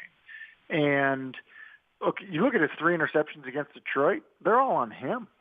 Like they're bad plays by the quarterback. And so with all this griping about, hey, let's get him more help, he's underperformed, at least recently. And so, with that being said, same thing. Like, can they beat anyone? Sure. But that's a game that you should win. Now, I think you need Ryan Tannehill for both, but that is 100% how I would see it for the Titans. Yeah, and I don't know what the situation is going to be with Tannehill, but I look at the Broncos. They made the bold move to trade for Russell Wilson. They thought they had the pieces in place. They just said, all we need is the quarterback now. What about the outlook long-term for Wilson? Do you feel like he can bounce back if they can get things straight? Do you think it's more scheme, or do you think he's aging fast? Yeah, I may be overstating this, but I think Russell Wilson and generating excitement for the franchise had something to do with the sale of the team. That's what I think. Now, do I think the football people there thought that Russell Wilson could still play? Yes, I do. But I think that move was related to the sale. I feel like it was kind of a momentum thing. We're close. We're going to win. Excitement, all of that. And it hasn't worked out. Now, do I think that, it's going to be like a Matt Ryan situation?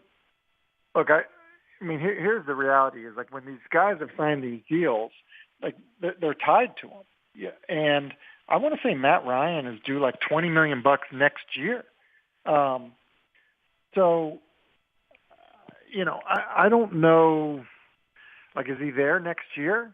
I mean, Russell Wilson, I'm going to pull it up here quickly. Like Russell Wilson in 2022, the money gets up there fast. So, look, next year, I mean, dead cap of $107 million. I mean, it's huge. They signed him to a massive deal. I mean, that, like, That's almost incomprehensible. So, I mean, that's not what I thought it was going to be. Like that to me is, I think Matt Ryan's is, is north of 20, but it's still, kind of debilitating to your franchise. But like your dead cap, sort of move on from him 100. I don't think you can. I don't know how you do that. Listen, I'm saying that. I'm looking at it now. Yeah, Matt Ryan's dead cap next year is $18 million. So, like, they're not the same. So that's shocking to me. If you couldn't tell by the sound of my voice, that's insane. I mean, Russell Wilson's there for a while. That's not changing. No, they're stuck. They are stuck with him. The owner can't fire himself. No, for sure. That's Tim Hasselbeck joins us every Tuesday at noon. Hey, Tim, appreciate the time as always. And I just saw Schefter reported you've been named head coach of the Arizona Cardinals, one of your former teams. So congratulations on that. Let's go. Chase, you're my first hire. You know that. All right, cool. I'm the get-back coach. Was Schefter still in the Kirk Cousins get up there with the shirtless look? He was. Please. Something. I will say this: Schefter's age still in pretty good shape, but how he agreed to doing that is beyond me. Absolutely. I was embarrassed for him. Me. By the way, you're going to be my signaler and the get back coach. Perfect. Oh, so you got two jobs. Man, that's awesome. Signaler and the get back coach. I love it. All right. That's how much I trust you. I know. That's how much I trust you. I know. I'll see you in the team meeting tomorrow. All right. Thanks, see you, boys. Tim. Yep. Later. Tim Hasselbeck, ESPN NFL analyst. Make sure you go us. to the right city, though, Chase. Yeah, I've struggled with that today. Exactly. The game is in Houston. Why? Lovey's like, who are you? Not Seattle. Hey, I'm the new get back coach. Wrong team, buddy. Not here. Somebody may have hired you, but it wasn't us. We will continue this discussion coming up next here on Chase Willy D-Mase 102.5, 106.3 The Game. Want a chance to win tickets to an upcoming Preds game? Yes. Tune in to Robbie and Rexroad every weekday Preds game day at 8:45 for Preds Pick to Click. Guess a goal scorer and win. I'll take Roman Yossi. Matt Duchene. Pick to Click is brought to you by TJ Anderson Homes of Benchmark Realty. Visit tjandersonhomes.com to see why they are referred so often. And by Superbook Sports, voted #1 sportsbook in Vegas. Download their app today. Preds Pick to Click. We are 102.5 and 106.3 The Game. Hey, it's Joe Rexford for FanDuel Sportsbook, America's #1 sportsbook, in case you haven't heard. And right now, new customers get a no-sweat first bet up to $1,000 on FanDuel. That means free bets back if your first bet doesn't win. All you got to do is sign up with promo code Joe102. FanDuel, of course, has all your traditional bets, your money line, your point spreads. You can do individual player props, but you can also combine them for a bigger payout with the same game parlay. If I was looking at Titans-Broncos, oh, boy, Sunday on a cold day in Nashville. Let me tell you, one thing, part of my parlay would be the under. I think these defenses are going to have a heck of a day. I'd also go with the Titans. And Derrick Henry, I think, is going to find his way into the end zone. That would be my parlay. You do whatever you want. Just do it on an app that's safe, secure, and super easy to use. Sign up with promo code Joe102 for your no-sweat first bet. Again, promo code Joe102. Make every moment more this season with FanDuel, official sportsbook partner of the NFL. Must be 21 or older in present Tennessee. First online room money wager only. Refund issued is now double free, but it's expire in 14 days. Restrictions apply. See terms at sportsbet.fanduel.com. Gambling problem? Call the Tennessee Red Line 800-889-9789. The final matchup of the Tennessee basketball team's 3-game series with Colorado is coming to Nashville. Don't miss the Tennessee Volunteers versus the Colorado Buffaloes at Bridgestone Arena Sunday, November 13th. Be there to witness your Volunteers in action as they look to run their all-time record against Colorado to 5-0. Sunday, November 13th, Bridgestone Arena. Tickets are on sale now at Ticketmaster.com. Presented by Red Cap. When it comes to procuring my adult beverages for the big games, I saddle up and head to Red Spirits and Wine. Red's titanic selection of beer, wine, distilled spirits, and cigars is second to none. And Red's Cracker Jack crew always delivers a winning combination of service and value. There's no two ways about it. Red is top of the range. Open 7 days a week at Highway 70 South in Bellevue. And check us out at redspirits.com. Men, are you asking yourself questions like, why am I gaining fat? Why is my energy or sex drive down and maybe haven't been getting the exercise you need? If you want to get back to the man you used to be but just don't have that youthful energy, that edge you once had, you very well might have low testosterone. Low T causes all kinds of issues, from a reduced libido, lower drive, and bad sleep patterns to problems with muscle gain, bone density, and more. It may even contribute to erectile dysfunction, and if this sounds like you, it's probably time to get treated for your low T. At the Tennessee Men's Clinic, we've treated thousands of men for low T. We've seen them put on muscle, add to their energy, improve their sex lives, get better sleep, and just feel better. Plus, if you're like most men, you'll see results in only a few weeks. So make an appointment today and experience how testosterone therapy can truly change your life. Your initial appointment is only $99 with results in minutes. Call today, 615-208-9090, or go to TennesseeMen'sClinic.com. Visit our website to learn more, including side effects, treatments extra, results vary. When Genesis Diamonds has a sale, you know it's the real deal. And it's happening November 18th, 19th, and 20th. Our final store-wide sale of the year with deep discounts up to 35% off. This is the big one. The one where the staff knows they can break all the rules. Plus, Genesis selection is nearly double, with designers flying in their entire collection all on sale. This is the last and best jewelry buying opportunity of the year. Luxury pre-owned Rolex is also included. Save up to 35% and get zero interest financing. Genesis Diamonds. November 18th through 20th only, Green Hills and Cool Springs. Jonathan Hutton. You have to put the ball in his hands in that moment. And Chad Withrow. My kicker's making no decisions on a football team. Are in the game. Join them for NFL postgame after every Titans home game, live from Landshark Bar and Grill in Margaritaville on Broadway. They'll break down that day's game and look ahead to the next one. NFL postgame is presented by Two Rivers Ford, Renter's Warehouse, and Superbook Sports on 102.5 and 106.3 The Game and the Game Nashville app. Hey, Nashville, it's Mike Greenberg, and you're listening to Nashville's best sports talk, ESPN 102.5 The Game. Play silly underdog picks today. Pick 3 football underdog teams you think will win this week for a chance to win great prizes. Play now at theGameNashville.com or on the 102.5 The Game app. Silly underdog picks is presented by Volunteer Hose and Gasket and Superbook Sports, voted #1 sportsbook in Vegas. Download their app today. Chase McCabe, Derek Mason in Nashville, Willy Donick in Seattle, which is in the state of Washington. Predators and Kraken later on tonight.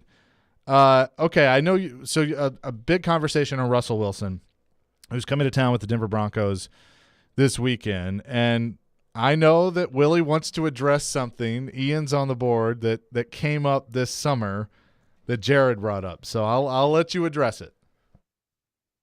Well, look, I don't want to single out Jared because Jared was the ringleader, perhaps. But let's single out Jared, okay? I'm going to say what he said, and there were other people that were kind of like, "Yeah, let's get rid of Tannehill."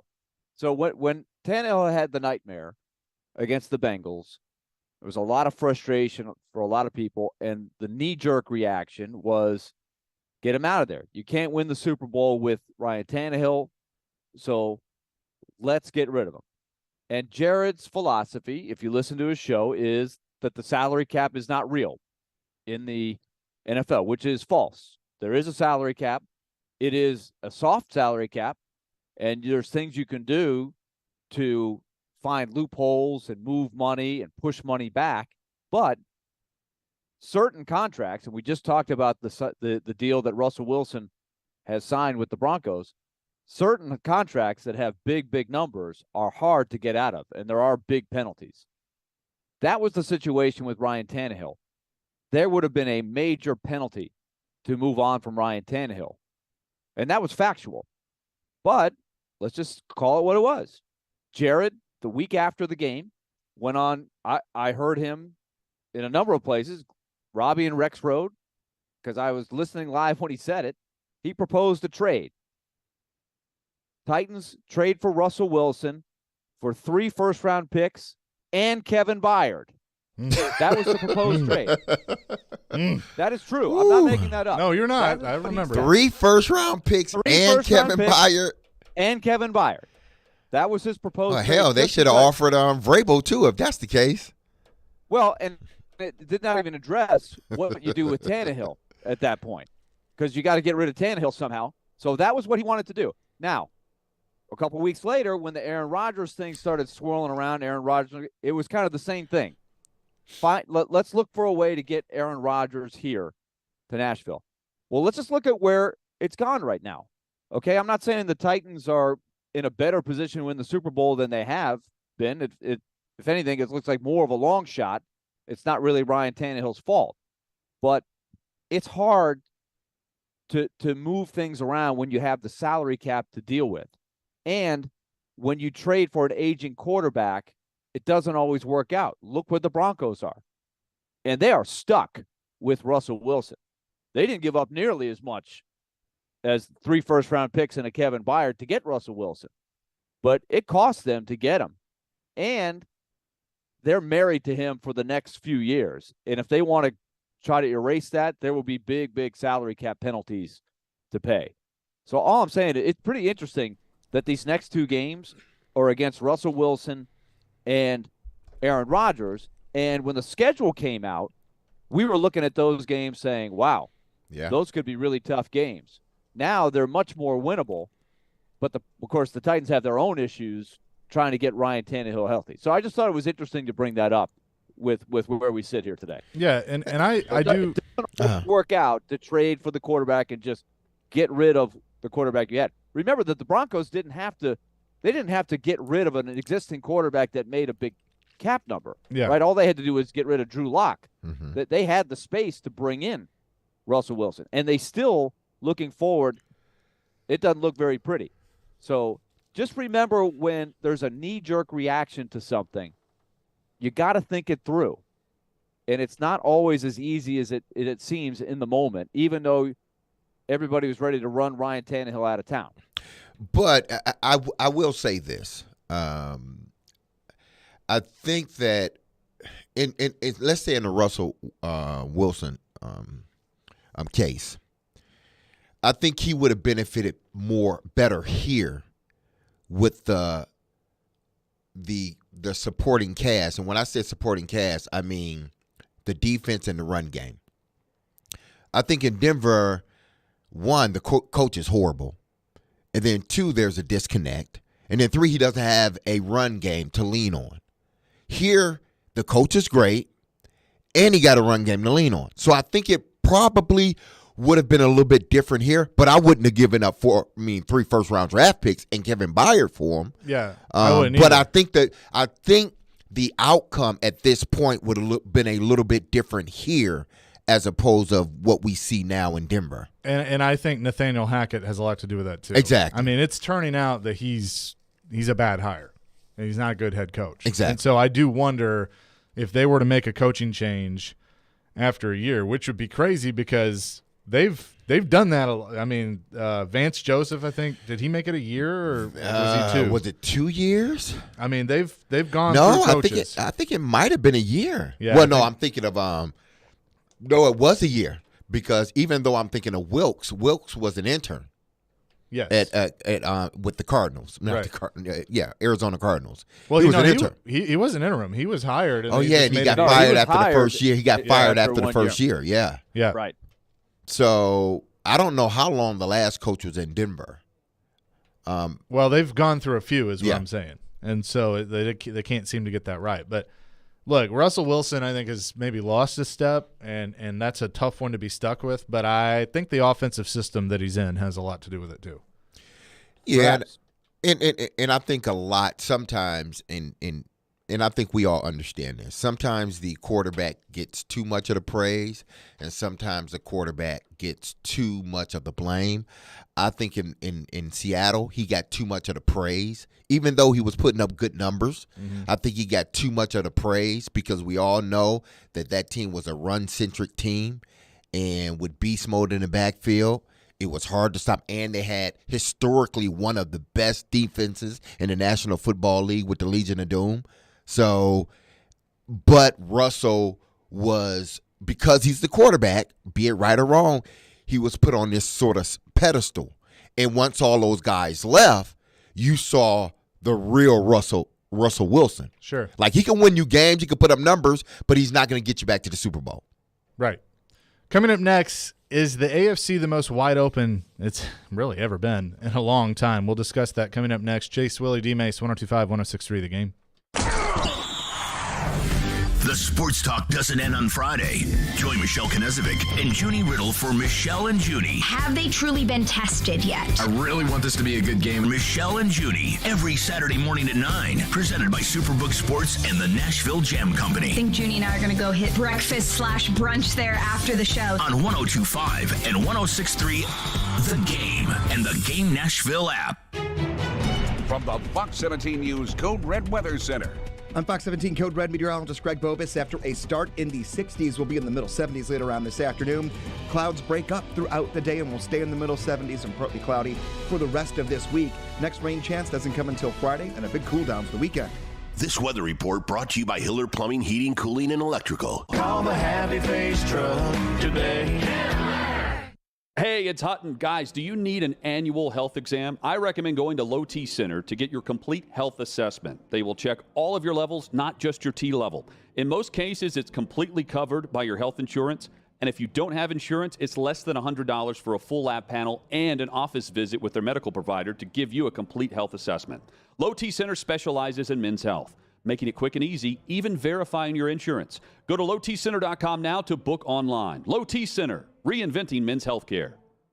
National Playmakers Academy with former Vols Buck Fitzgerald and James Stone, along with former Austin Peay Governor Vic Wright, offer one of the best football developmental organizations in the nation. MPA has over 30 NFL alumni, 800-plus college football scholarship signees, and 25 high school football All-Americans. If you have a student athlete in middle school or high school that is looking for the best football training and college football recruiting help around, contact National Playmakers Academy today, 615-456-2680, or email april.mpafootball@gmail.com. Attention Preds fans, this is Jeremy, General Manager at Blend Bar with Davidoff Cigars at 508 Church Street in downtown Smashville. Come check out the most awarded cigar and bourbon lounge in the country and watch our Golden Blue Preds make another Stanley Cup playoff run. Take a picture with me, post to our Blend Facebook and Instagram, and be entered to win a special Davidoff package. Experience luxury at its finest with the best spirits and cigars in the industry. Blend Bar with Davidoff Cigars. Time beautifully filled. You've got advanced prostate cancer, but you're not waiting around. You want straight talk, the facts about Orgovix. Orgovix Relagolix 120 milligram prescription tablets is a treatment for adults with advanced prostate cancer. Fact: Orgovix is a different kind of androgen deprivation therapy treatment, a pill, not an injection. Orgovix may cause serious side effects, including a heart condition called QT prolongation. Tell your doctor right away if you feel dizzy, faint, have a racing or pounding heart, or chest pain. Orgovix can cause harm to an unborn baby or miscarriage. Use birth control during treatment and for 2 weeks after Orgovix treatment. The most common side effects include hot flushes, increased blood sugar and blood fat levels, muscle and joint pain, decreased blood hemoglobin levels, increased liver enzymes, tiredness, constipation, and diarrhea. Other side effects include weight gain, decreased sex drive, and erectile function problems. Orgovix may cause infertility. Talk to your doctor if infertility is a concern for you. Go with Orgovix. Ask your doctor. For more facts, visit gowiththefacts.com. Robbie Stanley. To avoid non-contact injuries and not repeat last year, Joe Rexrode. Just wait until next year's national TV schedule comes out. Robbie and Rexrode. Mornings from 6 to 10 on Nashville's best sports talk. ESPN. 102.5 and 106.3 The Game. And on the Game Nashville app. This is Chase, Willy, and D-Mase on 102.5 and 106.3 The Game. And on the Game Nashville app. Chase, Willy, D-Mase, 102.5, 106.3 The Game. Be sure to follow us on Instagram at 102.5 The Game Nashville. I want to check that out. Discussing the AFC and where it's at right now. But this is interesting. Mm-hmm. So Jeff Saturday's first move is he has named assistant quarterbacks coach Parks Frazier to be the team's play caller. That's the report from Tom Pelissero and Ian Rappaport of the NFL Network. He is 30 years old. He has been Indianapolis's assistant QB's coach since 2021 and was previously at the quality control level. Listen. So we got a high school head coach / TV analyst, and then a quality control 30-year-old is the play caller. Well, they fired the play caller, then they fired the coach, the head coach, which essentially he was a play caller. Yeah, so where do you go from there? It's like, who do you pick? I mean, listen, in a situation like this, you're almost in a no-win situation from the standpoint of how are we going to look on the field once we get on the field on Sunday? How are we going to look as a team?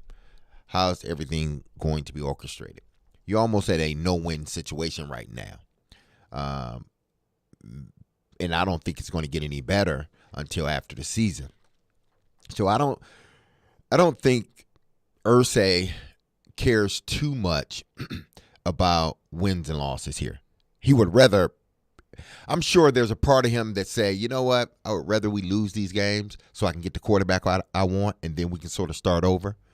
But he just wanted to clean house. He basically wants to clean house from here on out.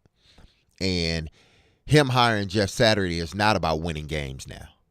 It's about stabilizing. He feels Jeff Saturday can stabilize the team from the inside, not from a record standpoint. That he doesn't care about. He wants something's going on within that organization, team-wise, that he needs to get back on the right track. And he feels Jeff Saturday can do it. He does. Again, I don't think he cares about whether Jeff Saturday wins another game this season or not. Yeah.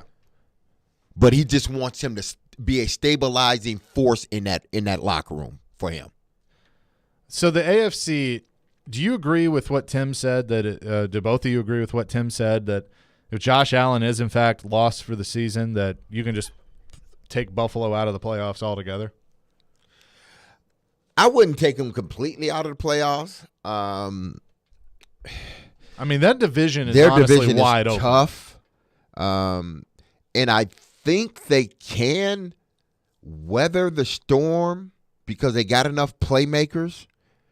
If Josh Allen, say if his elbow turns out to be worse than what we may think it is. Well, I think they still have faith in Case Keenum. And Case Keenum has played enough snaps that we can put him in because we got playmakers on the outside and we can run the football, and our defense, they're solid. They're playing good defense. So we can still win. We may not win the Super Bowl without him, but we can still get in the playoffs if we don't have him moving forward. Because I think they have a complete team. Even though their quarterback is the head of the team and he's the best player on the team, they still got enough pieces around him. Even in a good AFC, AFC East, yep, they still would get in the playoffs, I believe. Yeah, but I think realistically, the Jets, Dolphins, and Patriots are all still in it. All still in the race, you're right. I mean, it is. I think the AFC.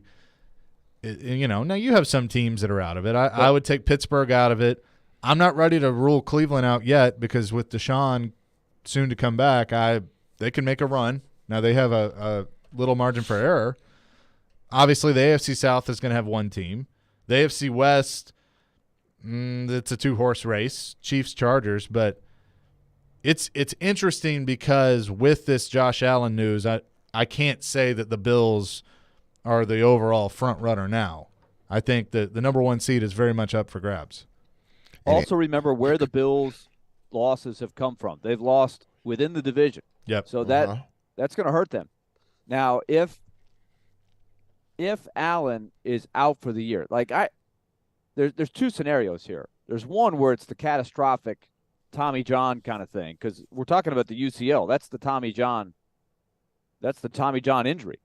And I believe, if I'm not mistaken, this was a long time ago, but I believe Joe Montana lost his job because I think he had to have the Tommy John. That's when Steve Young emerged, and Joe Montana ended up back on. He had to change teams. Right? Well, he went to Kansas City, and he did a damn good job. Yeah, he did. That was with Marty Schottenheimer, right? Yeah, he had the last hurrah there for 2 years there.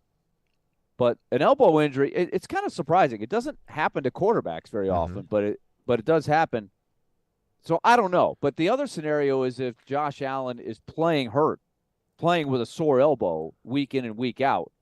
Some of the throws he's making are not Josh Allen kind of throws the last couple of weeks. It started on Sunday.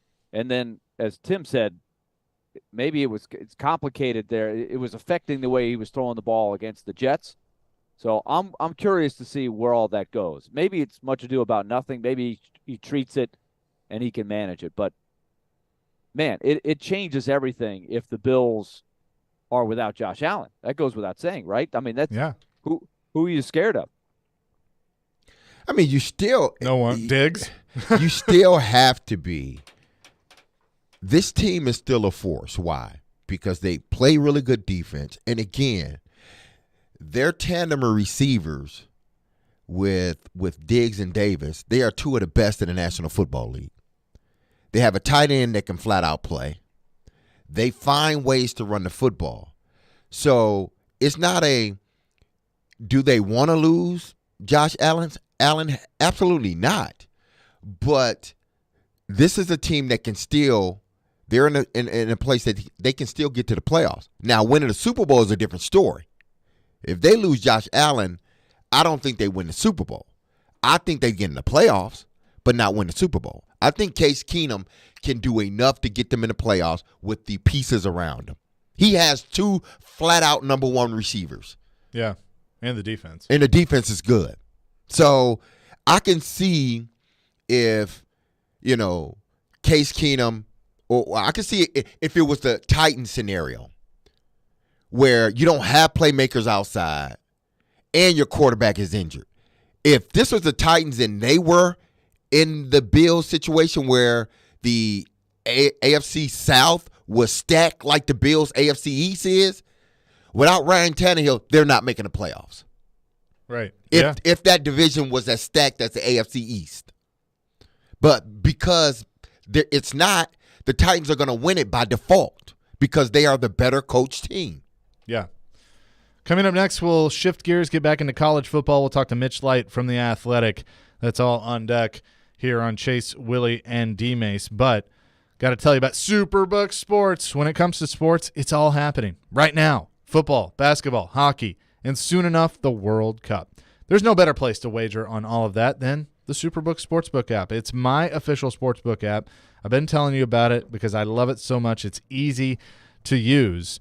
If you sign up, deposit, and wager all on the same day, Superbook will give you a bonus up to $1,000. It's that simple. When the sports world is busy, it's time to get busy winning some money. So do like I did. Download the Superbook Sports app or visit superbook.com to wager and win today. If you're looking ahead to Thursday, Atlanta, Carolina, a battle in the NFC South. Atlanta, a 3-point favorite on the road. You can do it all right there on the Superbook Sports app.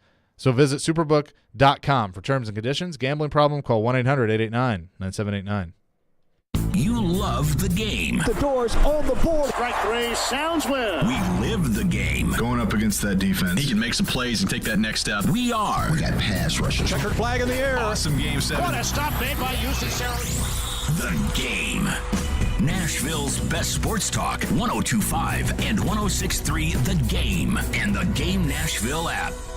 ElectronicExpress.com. We make it happen.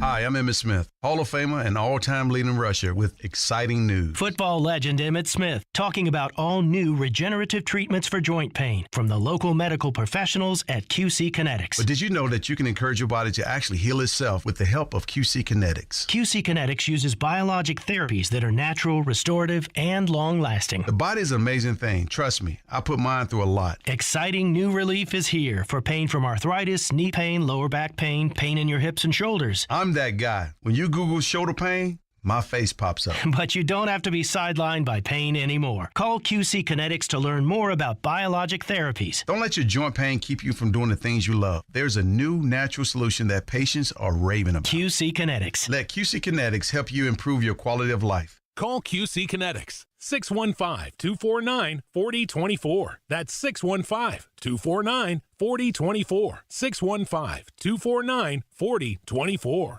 Hey Nashville, TJ Anderson here. With real estate listings, you have to read between the lines. Like, cozy means super small. Great bones means money pit. And motivated sellers? Well, that means the honeymoon is probably over for them. My team at TJ Anderson Homes of Benchmark Realty is ready to help both home buyers and sellers decode the market. Oh, and if the house needs a little TLC, you should probably pack your hazmat suit. Google TJ Anderson Homes, read our reviews, and see why we are referred for a reason. TJ Anderson Homes of Benchmark Realty, 615-432-2919. Signs First, Nashville's foremost destination for event signage and physical media. Located just minutes from Broadway, our team of design, production, and installation professionals can help you create an unforgettable event. Stand out. Be different. Go to sfnash.com. Genesis Diamond's biggest and last sale of the year is coming. November 18th, 19th, and 20th. It's an extraordinary event. With savings of 20, 25, up to 35% store-wide. Rings, earrings, pendants, bands, bracelets. Nothing's held back for this once-a-year, 3-day store-wide sale. Acclaimed designers will be flying in with expanded collections and special pricing. Plus, get 0% interest financing. Luxury pre-owned Rolexes are also included. It's the final store-wide sale of the year with discounts up to 35%. Genesis Diamond. November 18th through 20th only. Green Hills and Cool Springs. From the Hillside Medical Game Studios, WPRT-FM Pegram, WPUC HD2 Laverne, Nashville's exclusive home for the Nashville Predators. 102.5 and 106.3. Terang, it's a high fly ball. We got pass rushers. Awesome game set. Checkered flag in the air. The Game. A Cromwell Media Station. Now let's see if we can bring them to life, all right? Bringing you entertainment and informative sports talk during your workday. Smart, funny, classy, and I like him a lot. This is Chase, Willy, and D-Mase with Chase McCabe, Willy Donick, Mason, touchdown, Tennessee. and former NFL wide receiver Derek Mason on Nashville's best sports talk, 102.5 and 106.3 The Game, and on the Game Nashville app. This is a new level of geek you got going on here. Chase, Willy, D-Mase, 102.5, 106.3 The Game. Chase McCabe, Derek Mason in Nashville, Willy in Seattle. We say hello as we do every Tuesday at 1 o'clock to Mitch Light of The Athletic. He is on the line with us. Mitch, good to see you last night at the Vanderbilt-Memphis game. Yeah, I had a brush with mediocrity last night. I ran into Chase McCabe roaming the hall, roaming the lobby there. No security, nothing. Just anyone could come up and talk to him. It was great. Well, I was just telling Derek this. Within 45 seconds, I ran into 4 people that I knew, including you. Two guys I went to high school with, saw you, and ran into Jim Wyatt. So that's good. Yeah, it's good to be out among the people. It was a who's who. Not a very good night for Vanderbilt, but young team and a lot to build on. Yeah. It's Memphis. I was really impressed with Memphis. I know we're going to talk college football here. I think someone asked me if Memphis was ranked in the preseason. I said no. I think pollsters have been teased by Penny Hardaway's teams in recent years with all the hype and all the 5 stars, and probably been just taking a different approach and wait and see. I'm not a Memphis basketball expert, but this looked like a pretty good team to me, and a very, veteran team. Their big guy was, one of their best players, Williams, is 26 years old, which is very difficult to be in college at 26, but that's another topic. I was really impressed with Memphis last night. So Tennessee falls to Georgia. Georgia in control of that game from the onset. Josh Heupel talked about some of the mental mistakes that they made. The crowd definitely played a factor there in Athens. How do you think that affects Tennessee moving forward? That's a good question. I don't know. How do I say this? If they had another big game this week, and not taking away from Missouri, if it was on the road, it might be one thing. But I think Tennessee's the point now with the confidence. Maybe their confidence was shaken. That's part of your question there. But I think they can not play their best and still win these last 3 games. If they still had one of the more challenging games on the schedule, it's how do you react? But I think Josh Heupel will have those guys ready. They know what's at stake. It's not like if they would have been knocked out and clearly out of the college football playoff and just all that hype, all the building up to that crescendo, and then have the playoff ripped from under them, then maybe you could see some sort of letdown. But I don't see it this week. I think it's still obviously a really good team. They have so much to play for, and we can later on this week you get into scenarios about what happens to this and this. But what Tennessee needs to do is still beat the you-know-what out of people. That's the best thing on their resume. I mean, they've got the wins at LSU, Alabama, all that. But you look around other teams, and I know it's just about mostly about record, but you got to look at how teams play too. Tennessee has played well virtually every week except for Georgia. So if they can continue to play well, that strengthens their argument even more. Is TCU for real in your mind? If they run the table and they win the Big 12, what is the legitimacy of their argument to be in the playoff? Well, one thing would be undefeated. Now, they have been fortunate. They've played, I think, 4 straight weeks, maybe 5 or 4 last 5, where they have either knocked out the other team's starting quarterback or the quarterback was hurt coming into the game.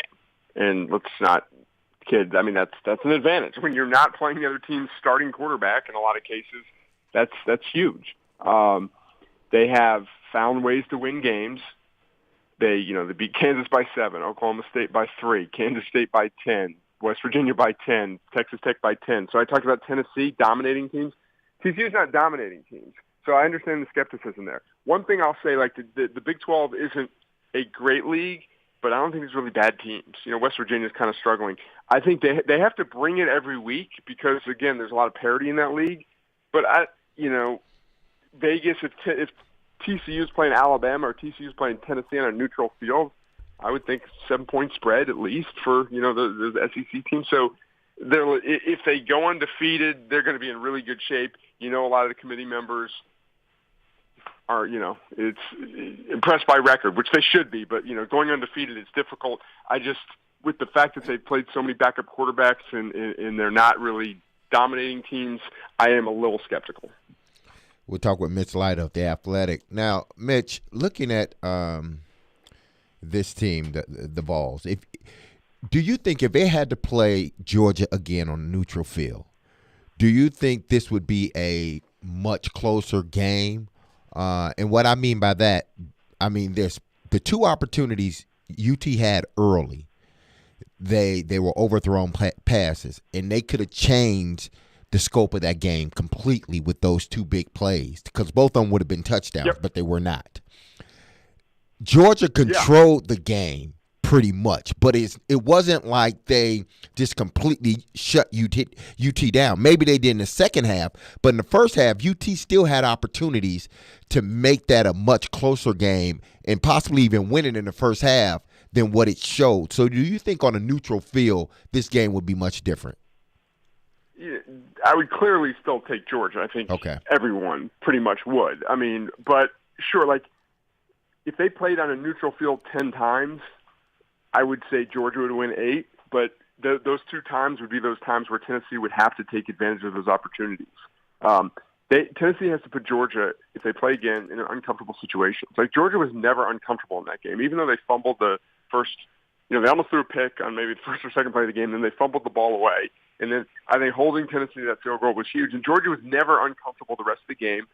You know how Kirby Smart is, the type of coach he is. He got that lead. The weather was bad. They kind of shut it down a little bit. They just didn't think Tennessee could score enough there. So, Georgia's clearly the more talented team. I just think Tennessee would have to play a nearly perfect game, which they clearly didn't. Those plays, Derek, you alluded to, those are plays that they've been hitting in recent games. And when you can get behind that secondary, you have to take advantage. So it would be interesting to see. The crowd noise would not be a factor. We're talking about a neutral field there. And I think just Tennessee would be more prepared mentally for some of the things that Georgia brings to them. But that was sort of a perfect storm gone in the wrong direction for Tennessee on Saturday. And I asked that, Mitch, is because I think I just think if UT continues to run the table and they win the rest of their games, the 3 games they have remaining, if Georgia wins, as we all think they will, the SEC championship, I think there will be a second matchup between these 2 teams. I don't know if it will be in a championship game or in a divisional round, but I do believe these 2 teams will meet up again. And I think the philosophy from Heupel has to be a little bit different because Kirby Smart took away everything down the field that Josh Heupel wanted to do, and it never seemed like they adjusted to sort of try to move the ball down the field methodically. It seemed like once they took away the deep passes, it took away any and every opportunity that UT had to win the game. Yeah, and you hear offensive coaches talk about this, and especially ones that have such success is sometimes it takes a lot of patience in these teams that score so quickly. 4-play, 5-play drives, they don't have that patience. And if Georgia's great on defense, but very few defenses can take everything away. So if they're taking away the deep stuff, obviously that running game should be there depending on how many guys they have in the box, and you just have to show that patience to do it. Problem is once you fall behind, you start to panic. And, we saw that in the Alabama-Tennessee game the other way around. Like Tennessee got that big lead, and I don't think Alabama panicked. They started making plays and took what Tennessee's defense gave them. So, yeah, I mean, in so many cases like that, Derek, it's just, how do you start the game? And I think Georgia's just, like I said before, just so comfortable that once they got that lead, and once they proved to themselves where they could slow down, they were the first team basically to slow down the Tennessee defense, they got so much more confidence. Mitch Light is with us from The Athletic. Mitch is the loser. Let me paint one of many scenarios that we like to do in November during this part of the year. Let's say Ohio State loses against Michigan on a last-second field goal. It's a classic Michigan-Ohio State game. How far is the Michigan field goal? goes on to win the Big Ten. Is Ohio State out no matter what? Even if, say, Notre Dame picks off USC later in the season. Maybe that Ohio State Notre Dame game, looks pretty good. We know Michigan's non-conference schedule is a bunch of cupcakes, so they've got to beat Ohio State. But what about Ohio State with the pedigree they have sitting there with one loss on the outside? I will counter that by saying I am not entirely sure that you can eliminate Michigan with a field goal loss. I know they didn't play anyone, and I'm not saying I subscribe to this theory because I'd have to think about it some more. But Michigan has been more consistently – they've been more impressive than Ohio State on a week-to-week. You just look at the way they played their games. So we penalize Michigan for not playing anyone in the non-conference? Sure. I forgot the reasons, but they were supposed to play UCLA and they got out of that game, so that's bad on them. But they have been so are they not one of the top 4 teams just because they didn't beat anyone good? Or do you look at actually how they beat teams and say, yeah, they are one of those teams? So I wouldn't completely discount them.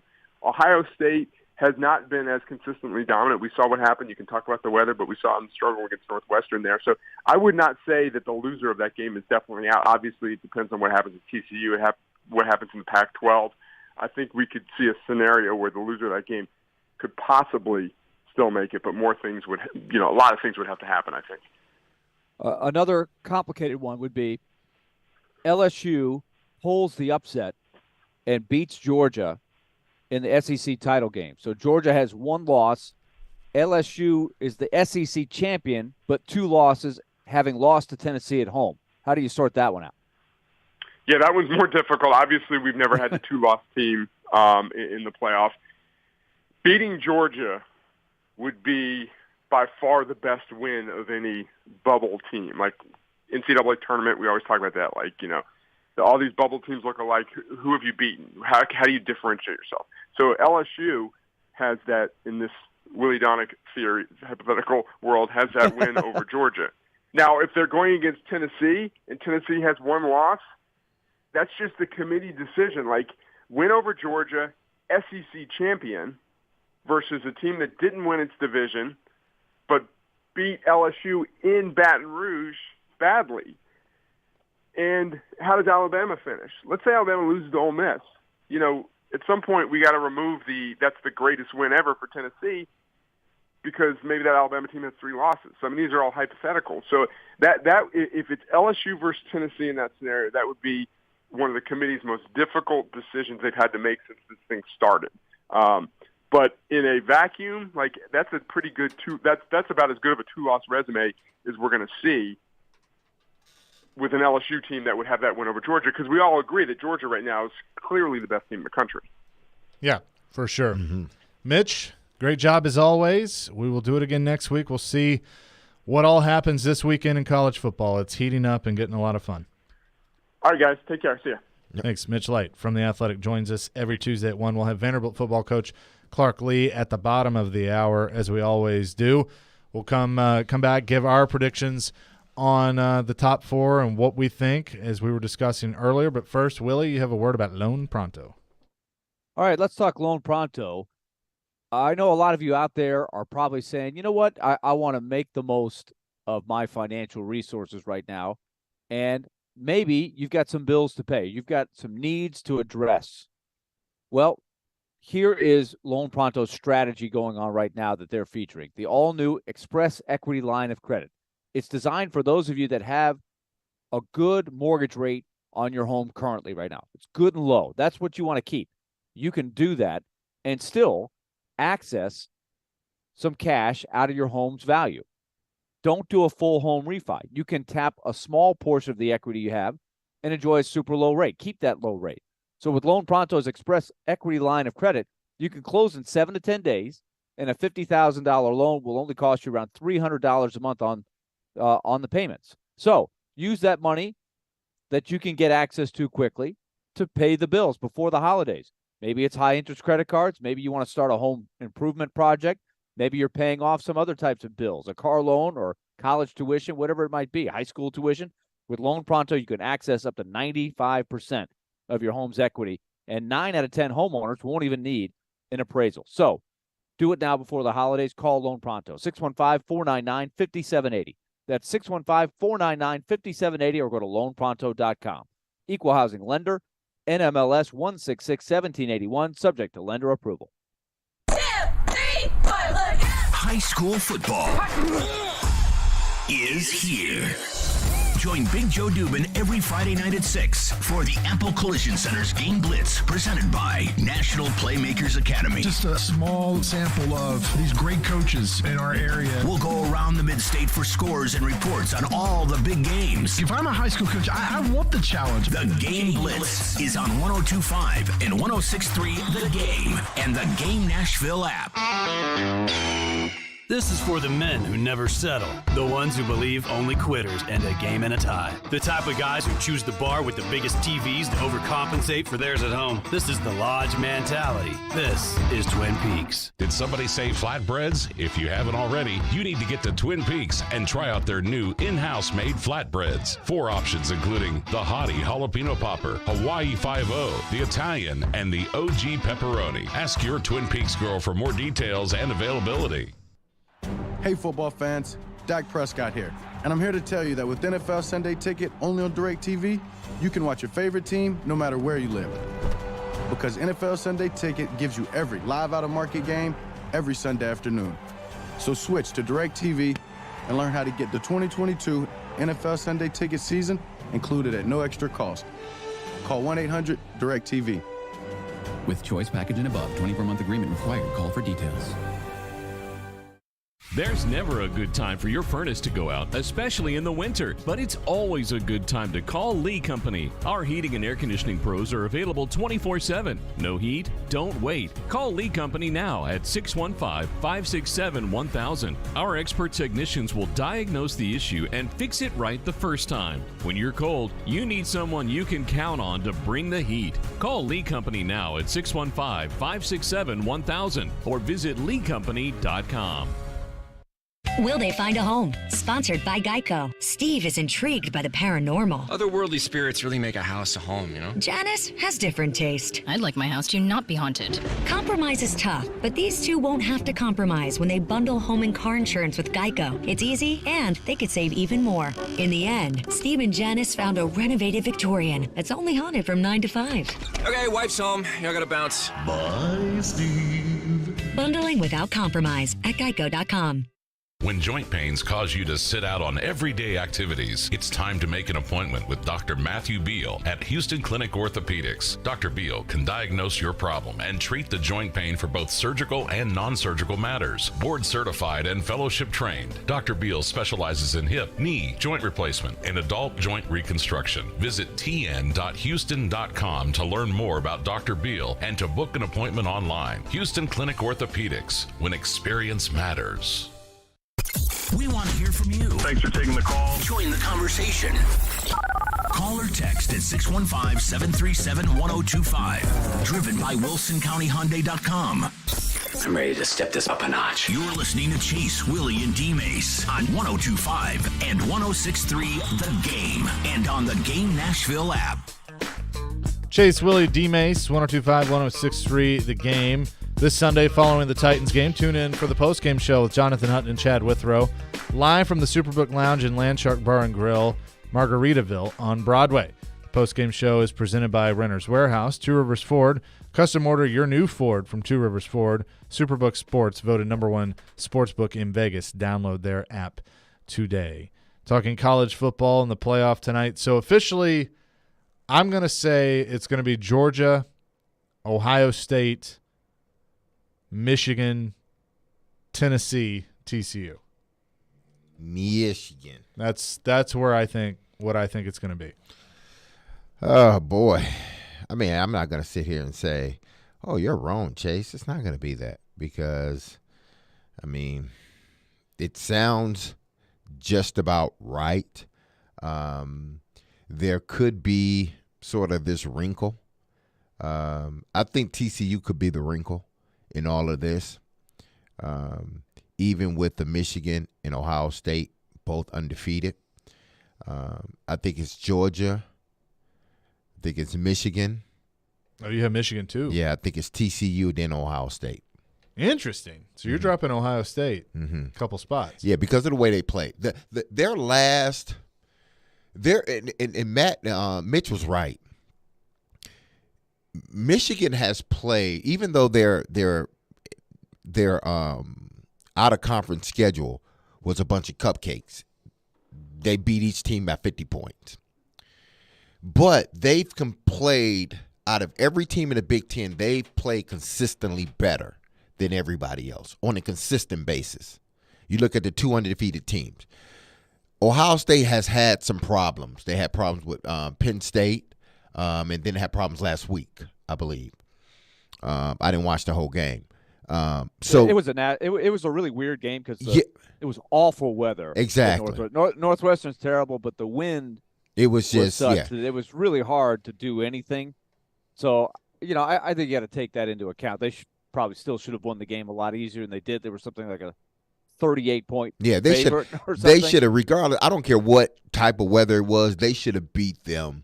It shouldn't have been a game where it was that close for that long. Now, obviously, they end up winning the game, and that's all you care about.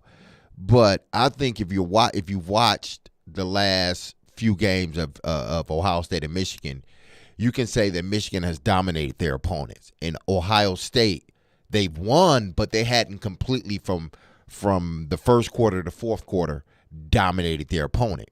That's why, to me, it's Georgia, Michigan, TCU, then Ohio State. Because right now, it really doesn't matter because Ohio State and Michigan hadn't played each other yet. Right. It doesn't matter. But we're just tossing around our opinion of some of these teams that are in the hunt. Mm-hmm. What did you think? This is something I was not aware of until Mitch told us that TCU has had the break of playing some teams that have either lost their starting quarterback during the game or didn't have their starting quarterback to begin with. That's pretty interesting. I wonder how the committee would look at that. For example, this past week against Texas Tech, Tech takes them deep into the second half, and it's very close. And then I don't know exactly when it happened, but I looked at the stats. They did lose their starting quarterback at some point in there, and TCU ended up winning going away. But, we just talked about TCU's path. If they can get through 4 straight games with the team that they have, who they're playing, I'll really be surprised. And if they don't, you don't even have to worry about where they put them tonight. That's why I said, to me, the rankings right now, last week and this week, really, when you're talking about the top 4 or 5 teams, it really doesn't matter because there's going to be some movement because 2 of those teams in the top 5 or 4 haven't played each other yet. So there's going to be some movement there. Georgia, they don't play anyone else until the SEC championship game. Right. And that's TCU has Texas now. If they beat Texas, then they would have a legitimate reason to say, you know what, we should be the number 2 team in the country. Right, for this week, but Yeah, it for that only particular matters week, if you yeah. can carry it all the way through. You guys you almost have a whole nother month of football to play. So many things can happen, but I think the real things to look at are the projections. And I thought Mitch had some interesting insights there. Who's got the better one-loss resume? Depending on who loses the Ohio State-Michigan game. Let's say it's a great game, it's tight, goes right down to the wire, it's a classic. Who's still got a shot with one loss? Maybe your answer is the loser's out no matter what. That might be your answer, but I think that there will be a case for the loser if it's a razor's edge game for Ohio State or Michigan. Say, hey, don't forget about us. Mm-hmm. It's a good question. I mean, look, I think this is where it could be, and it was difficult last year. It's been difficult the last few years. I think that's why they're ultimately expanding, because you're going to have some teams with one loss that they're going to be left out, and they have and Tennessee could be one of them, and they have a legitimate case to be in. The loser of Ohio State, Michigan would have that argument. But it's all how they value certain teams. Now, if TCU loses this weekend to Texas, they're out. Doesn't matter. You can take them out of the equation. They're not getting in with one loss. No. There's no way. And I think, Oregon or USC, UCLA, the winner of the Pac-12, could certainly have a case, but it's going to be a tough case. Depending on what happens with, like you just said, if Michigan, Ohio State is really, really close and TCU's out and they've decided Tennessee's done enough to be in, there's one spot available, do you take the Pac-12 champion, or do you feel like Michigan or Ohio State, their resume is better? Well, I'm sure Michigan, Ohio State fans would say our resume was better. But I mean, if you look at their resume and then look at sort of TCU or USC. If USC run the table, win the remainder of the game, they only have one loss, right? And say they win the SEC championship game. So in all of that, I keep on wanting to say TSU, but even with all of that, I put Willy in Houston. We're calling TCU, TSU. There's all this stuff. But if you look at all of that, and you look at, I think that USC would have a stronger argument for the loser between Michigan and Ohio State. If USC runs the table and wins the Pac-12 championship, I think USC would have a bigger argument than the loser between Michigan and Ohio State. I just think the schedule bears it out. How many teams they play? Also the league champion. This goes back to a philosophical question. The league champion, in my mind, should mean something if you're your league's champion in a Power 5 conference. Some people don't think that's a factor at all. It's a philosophical debate, and I think different people on the committee probably value it different. There's no rule that says you have to be your league champion. I wouldn't be opposed to that. You have to be your league champion to qualify for the playoffs. And I think down the road when they expand, I think there will be special consideration for league champions and then a separate category for at-large. But right now, there are a lot of people that says, I don't care if you win your league or not. I think it should matter something. I think it should matter. But it's all about strength of schedule with the leagues. Yeah. So. But USC quickly, their only loss was a 1-point loss to Utah, and Utah is a ranked team. Mm-hmm. So if they continue to go on, say they would have beaten UCLA, I'm just saying all of this considering I'm projecting them winning.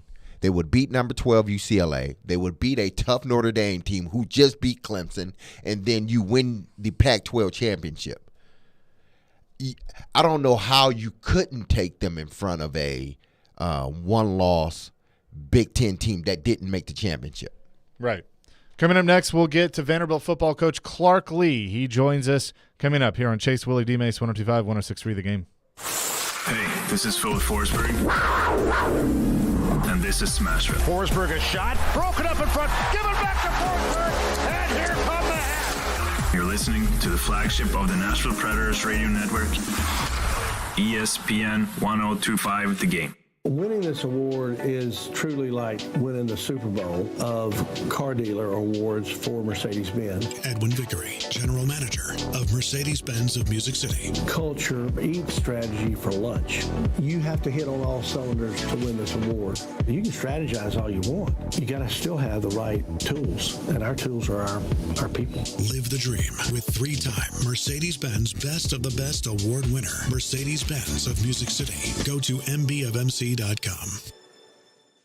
Now is a fantastic time to sell in Nashville, but you can't do it without the intel. And no one has better intel than the Gary Ashton team. You may be wondering, what is this intel I keep hearing about? Intel so you can sell your home without any staging or showings. Intel on where to find your next home so you can sell your current one while the market's hot. Intel that helps you win the buyer battle and cash in on your home equity now. Everyone else is getting the same information and competing for the same properties. GaryAshton.com gives you the edge with the best real estate intel in Nashville. No one else even comes close. Plus, the Gary Ashton team is the official real estate agent for the Preds. Get the confidence to sell your home and find your dream address without the stress. Call the Gary Ashton team with RE/MAX Advantage today at 615-301-1650 or visit GaryAshton.com. And remember, don't sell without the intel. Hey, it's Jared from my official sportsbook app, the FanDuel Sportsbook app. Football season is underway, so now is the perfect time to download FanDuel, America's #1 sportsbook. Right now, new customers get a no-sweat bet up to $1,000. That's free bets back if your first bet doesn't win if you sign up with the promo code JGM. FanDuel has all of your favorite bets from the money line to point spreads to player props, and you can combine your bets for a chance at a bigger payout with the same game parlay. Get paid and get your winnings fast. All in an app that's safe, secure, and easy to use. Going with the Titans this week because I think the Broncos absolutely stink. So sign up today with the promo code JGM for your no-sweat first bet. That's promo code JGM. And make every moment more this season with FanDuel, an official sportsbook partner of the National Football League. 21 and older and present in Tennessee. First online real money wager only, and your refund is issued as non-withdrawable free bets that expire in 14 days. Restrictions do apply. Please see terms at sportsbook.fanduel.com. Gambling problem? Please call the Tennessee Red Line at 1-800-889-9789. Hey, this is Pete Weber. You're listening to Nashville's best sports talk. ESPN 1025 The Game. Chase, Willy, D-Mase, 1025, 1063 The Game. Chase McCabe, Willy Donick, Derek Mason here with you as we do every Tuesday at 1:30. We say hello to Vanderbilt football coach Clark Lee. He's on the line with us as they'll take on Kentucky this weekend at Kentucky. Coach, how are you? Doing well. How are y'all doing? Doing fantastic. I know that it was a tough one Saturday. Very close game. Your guys put up some fight, but just like Missouri, come up a little bit short. As we talk to you about culture and learning to win, how difficult is that part of being a head coach, of seeing the light at the end of the tunnel but not quite able to get there because of some self-inflicted wounds? Yeah, I mean, it's painful in the competitive moment, but I think you got to constantly kind of pull up and take a big picture approach where you understand that we have to just step back in the fight and keep swinging, that there are positives we can build on. You got to focus on those and make sure the guys see the positives, and then, the areas where, we could have controlled the outcome. So there's never going to be a game where turning the ball over 4 times is going to be good for us. We had some missed opportunities on offense that, we're unfortunate. And these are, throw and catch conversions that we just weren't able to make the connection. A couple of our shots, too, just were out of sync. Defensively, leverage and tackling on the perimeter, I mean, that's continued to be kind of our Achilles heel, just not making the available play. I thought at times in all 3 phases we played well, obviously not well enough to get the result. I was pleased that our defense got 2 possessions back for our offense at the end there. Just, we ended up turning the ball over on those. So yeah, it's frustrating, but at the same time, we keep marching forward and just try to keep, crafting the narrative around the identity we want to play with and what winning requires of us. Talking to Clark Lee, Vanderbilt football coach. AJ not on the depth chart for this week. How's your quarterback? Well, he's banged up. I expect he'll be back, this season. But obviously we have a great number 2 in Mike Wright, a guy that's started a lot of games for us and made some big plays. And behind him, we have Ken Seals, who has started a lot of games for us and made a lot of plays. So we feel good about where we are. Obviously, we want AJ to be back healthy because he earned the starting job for a reason. But I'm excited to watch Mike go out there on the road this weekend and compete. We'll talk with Vanderbilt's head football coach, Clark Lee. Now, Coach, AJ goes down, Mike comes in. That has to be hard on a backup quarterback who was once a starter. I know you got to be prepared at all times, and I'm sure he was. But how proud of him were you that he comes in, even though you guys got the loss, he still came in and did some good things for the offense. Yeah, Mike loves playing. He just enjoys being out there competing, and so it's fun to watch him. And when he gets his turn, he comes alive. I mean, he lights up and he's ready. I'm very proud of Mike. I think this has been a challenging year for him personally, and rightfully so. But he's maintained a focus on being a great teammate. He's been a great support to AJ. He's been ready when his number is called. And, he gets a great opportunity this weekend to go win an SEC game on the road. And I'm excited for him to do that. And I'm excited for him to be the quarterback against Kentucky. It'll be a fun time. And, I'm sure he's going to want to go out and put on his best performance. Now, with that being said, do you lean more on your running game now moving forward? Not to say that, listen, you believe that AJ underneath me, not AJ, excuse me, Mike underneath center, that he's going to do a really good job. But your strength right now is your running game. So do you lean on that even more now? Yeah, I think as we kind of showed early in the season, Mike gave us the opportunity to add elements to that run game that allowed it to be explosive. We'll look to get those going. And the other thing we learned early in the season is you can't just be one-dimensional, right? We have to be able to loosen the box. We have to be able to get the ball out on the perimeter. And so we'll look for opportunities to do that as well. But I was really pleased with how the run game came together against South Carolina. And I'm for sure looking to continue that. Obviously, that'll be a critical part of our identity offensively here moving forward. Talking to Coach Clark Lee, Vanderbilt Commodores, and Coach, you manage a lot of different people on a football team. You got all your players, you got a big staff, and it's hard to know what everybody is going to put out there. But that being said, you've had a tough situation arise here with your defensive backs coach. I know it's under review by the Equal Opportunity of Access office at Vanderbilt. What can you tell us about his situation? I know he's stepping away from the team while that review is going on. It's just such an unfortunate distraction. And first of all, I mean, the idea that anything coming out of this program would be connected with hate speech, discrimination, put anyone at risk is just makes me sick to my stomach. We're disappointed, and also you understand the process that needs to be gone through here.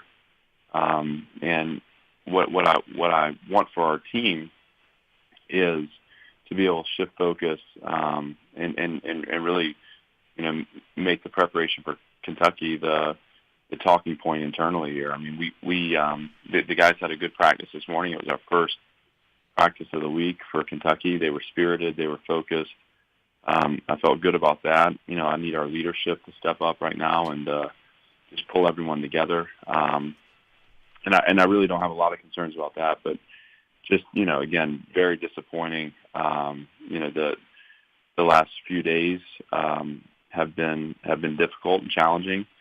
The Equal Opportunity and Access Office will conduct a thorough review, and they'll fully understand the context, and they'll provide clarity for the university's path forward. And we have to hand this over to them at this point, and focus on the task at hand, which is preparing this team for Kentucky. Okay, let's talk Kentucky.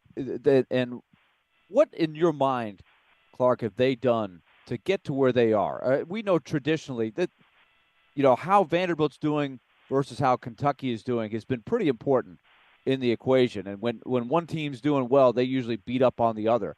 So right. Kentucky is a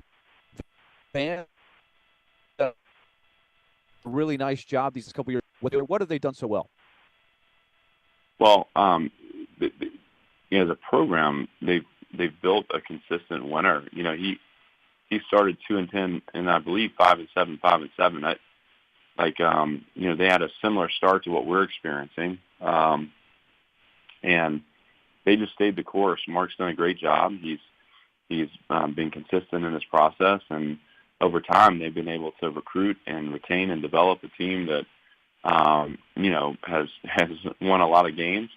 And I think in that way they've become a model for us as we kind of undergo our build. This Kentucky team is a good one. The running back's an NFL player. He's a tough runner. He finds the yards where there's not space. He creates the space. They're good up front, and obviously the quarterback is special.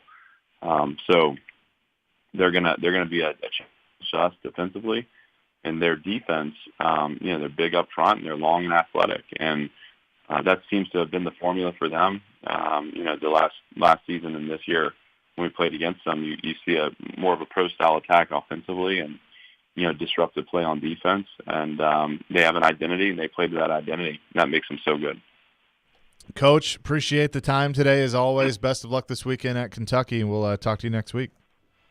Thanks, guys. Good to be with you. Y'all take care. Absolutely. Clark Lee, Vanderbilt football coach, joining us as he does every Tuesday at 1:30 here on the show. Coming up next, we will give you the trivia question of the day. Willie, it's a huge prize.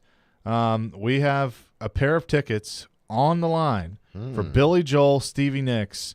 You can win them before you can buy them. They go on sale this Friday at 10 o'clock, but Friday, May 19th at Nissan Stadium. So you got to bring it with the trivia question coming up next. But first, Derek has a word about Cool Springs MD. Yes, I do, and I'm going to tell you because you know why? Because I want all my men listeners to hear this. So open up your ears, pay attention, because I need to tell you about Cool Springs MD. Over the years, more men have started to seek help for hormone deficiencies and imbalances. And Dr. Jeffrey Lodge and his wife Daphne, along with their experienced staff, give men the treatment required to improve their quality of life. Cool Springs MD services have already helped many men of Brentwood, Nashville, and the surrounding areas in Tennessee, that's including me, people, with improving their immune systems, energy levels, cognitive functions, and more. They are there to connect you with the medical care you require to have a healthy and enriched life. So there's no better time now to achieve a healthy lifestyle, man. So what are you waiting on? Give Dr. Jeffrey Lodge and Cool Springs MD a call today for an appointment. And here's the number, 615-486-3458. And if you didn't hear me, here it is again, 615-486-3458. Or visit their website, coolspringsmd.com. Your home for the MTSU Blue Raiders is 102.5 and 106.3 The Game. Every touchdown. Yes, touchdown. Every three. Free ball, yes, sir. It all lives here. Middle Tennessee. You can also hear the Blue Raiders in the Borough on 97.5. Middle Tennessee Athletics on 102.5 and 106.3 The Game and the Game Nashville app. From the Fox 17 News Code Red Weather Center. I'm Fox 17 Code Red meteorologist Greg Bobus. After a start in the 60s, we'll be in the middle 70s later on this afternoon. Clouds break up throughout the day and we'll stay in the middle 70s and partly cloudy for the rest of this week. Next rain chance doesn't come until Friday, and a big cool down for the weekend.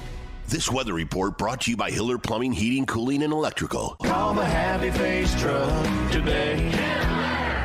In 1972, a Nashville family business story began when Bill and Beverly Finley founded Volunteer Hose and Gasket. 3 generations have grown the business into the local industry leader supplying just about anything to anybody, from the largest of contractors to your neighbor that mows his own yard. Over 1 million items in stock: belts, belting accessories, gaskets, gauges, hose fittings, hydraulics, industrial hoses, lubricants, sealing products, tubing, fire protection, and more. All at volunteerhose.net. If Volunteer Hose and Gasket doesn't have it, then you probably don't need it. Call them at 615-242-0461.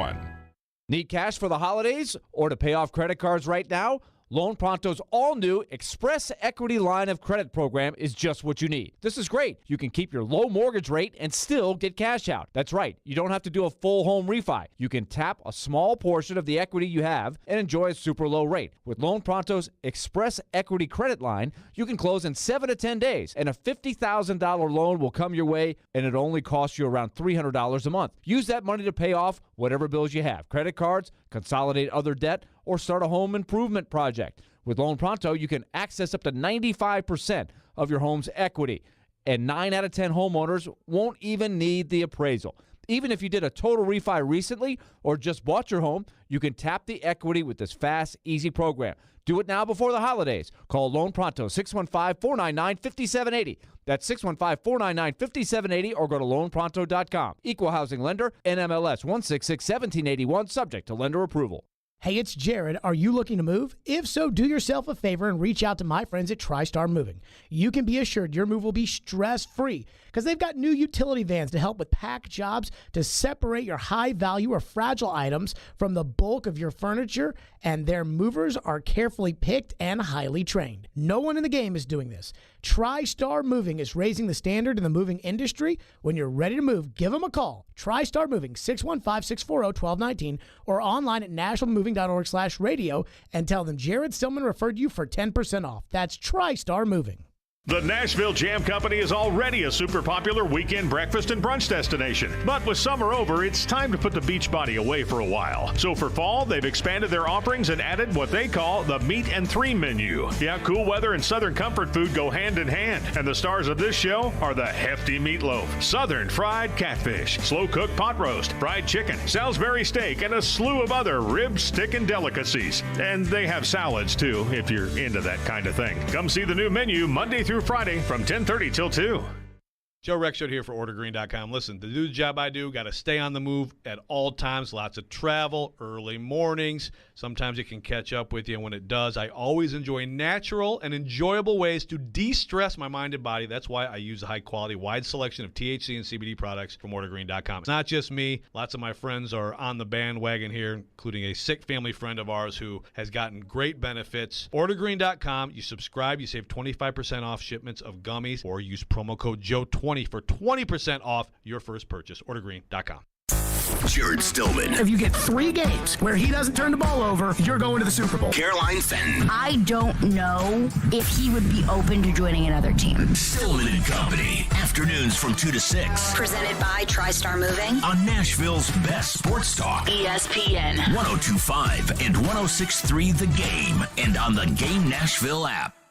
This is Chase, Willy, and D-Mase on 102.5 and 106.3 The Game, and on the Game Nashville app. Chase, Willy, D-Mase, 102.5, 106.3 The Game. It's time for trivia. 615-737-1025 on the line. A pair of tickets to see Billy Joel and Stevie Nicks at Nissan Stadium. You can win these before you can buy them. Tickets on sale Friday at 10. But you must call, and we're going to do this on the air. So Ian will get your name. We'll put you on hold, and Willie's got a trivia question ready to go. But 615-737-1025 is the number to win Billy Joel and Stevie Nicks tickets at Nissan Stadium before you can buy them. That's going to be a great show. I can't wait for that. Sounds like it's going to be a good one. There's a lot of good stuff coming to Nissan Stadium this spring and summer. You got T-Swizzle up in there. She know you call her T-Swizzle? Yeah, I think everybody calls her T-Swizzle. Right. What's up, Taylor? How you doing? Is she single? I don't think she's single anymore. Shoot your shot, Chase. She's not married, though. So. Yeah, so shoot your shot, man. Hey. She's listening, I'm sure. November, we have, remember I think it was the old morning show. We discovered that Taylor Swift's dad listened to the station. Oh yeah. So hey, throw it out there, Chase. You never know. Shoot your shot. Whoosh. Shoot or shoot. Exactly. November 8th, Election Day. Chase shoots his shot with Taylor Swift. Willie, your thoughts? Oh my goodness. Hey man, you got to go for it. You only live once. You only live once. YOLO. You might as well do it, man. Ceiling is the roof. Thank you. Thank you. That is.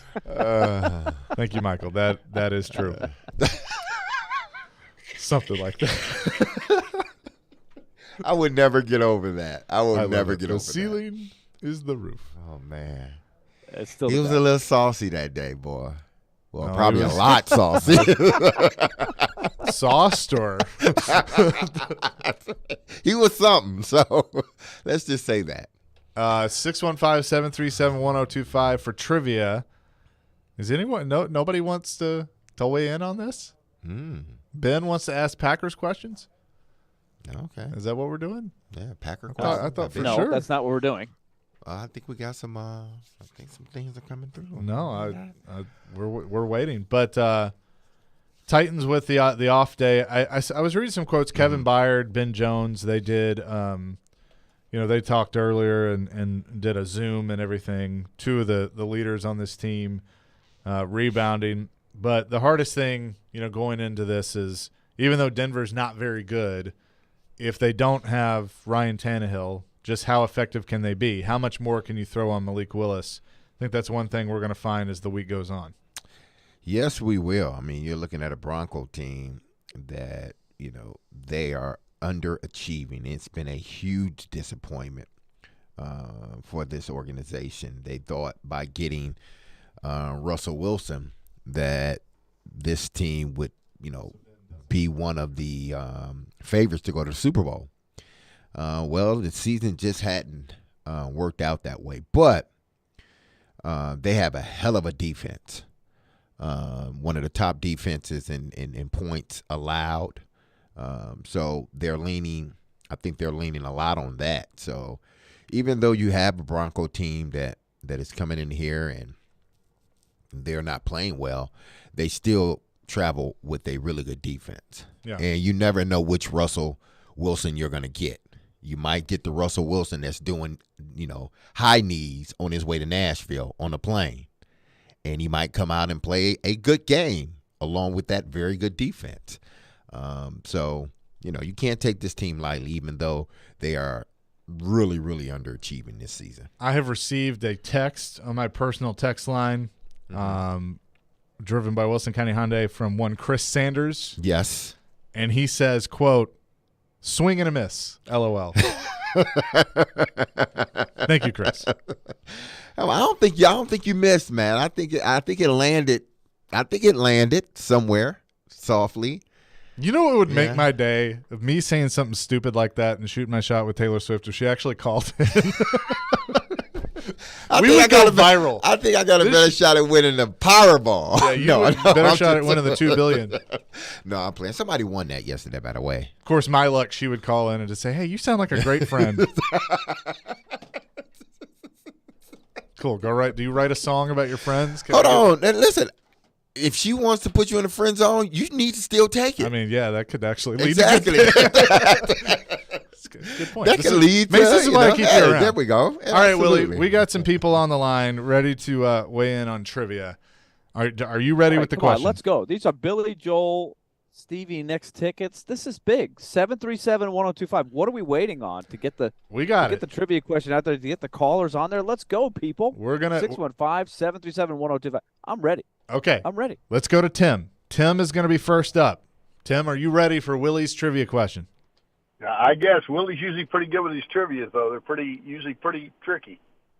All right. Here we go. Broncos are in town. Let's take a little look at Broncos history. John Elway won the back-to-back Super Bowls in his last 2 years in the league. Who was the next Broncos quarterback to win a playoff game? 615-737-1025 if you know the answer. The next quarterback after John Elway to win a playoff game for the Broncos. Peyton Manning. Tim T. Dang it, I missed it. Never Well, which mind. one's your answer? I think I know the answer. I think I know the answer. Tim Tebow. Tim Tebow is incorrect. Womp womp. All right, thanks, Tim. Appreciate it. All right, let's go to Mason, not Derek Mason. Mason. Yeah, it's Mason with an N. All right, are you ready for Willy's trivia question? Yes. Do you need me to ask it again, or do you know it? Oh, it's the same question? Yep. Same question. Peyton Manning. Peyton Manning. Good guess. Incorrect. Nah, fuck. Okay. I mean, this is.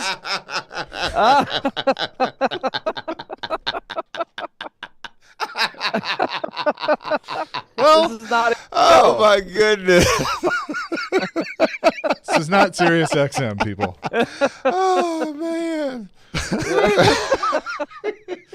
Moving on. Let's go to John. Oh man. Hope John is familiar. 737-1025. Who was the next quarterback to win a playoff game for the Broncos after John Elway retired?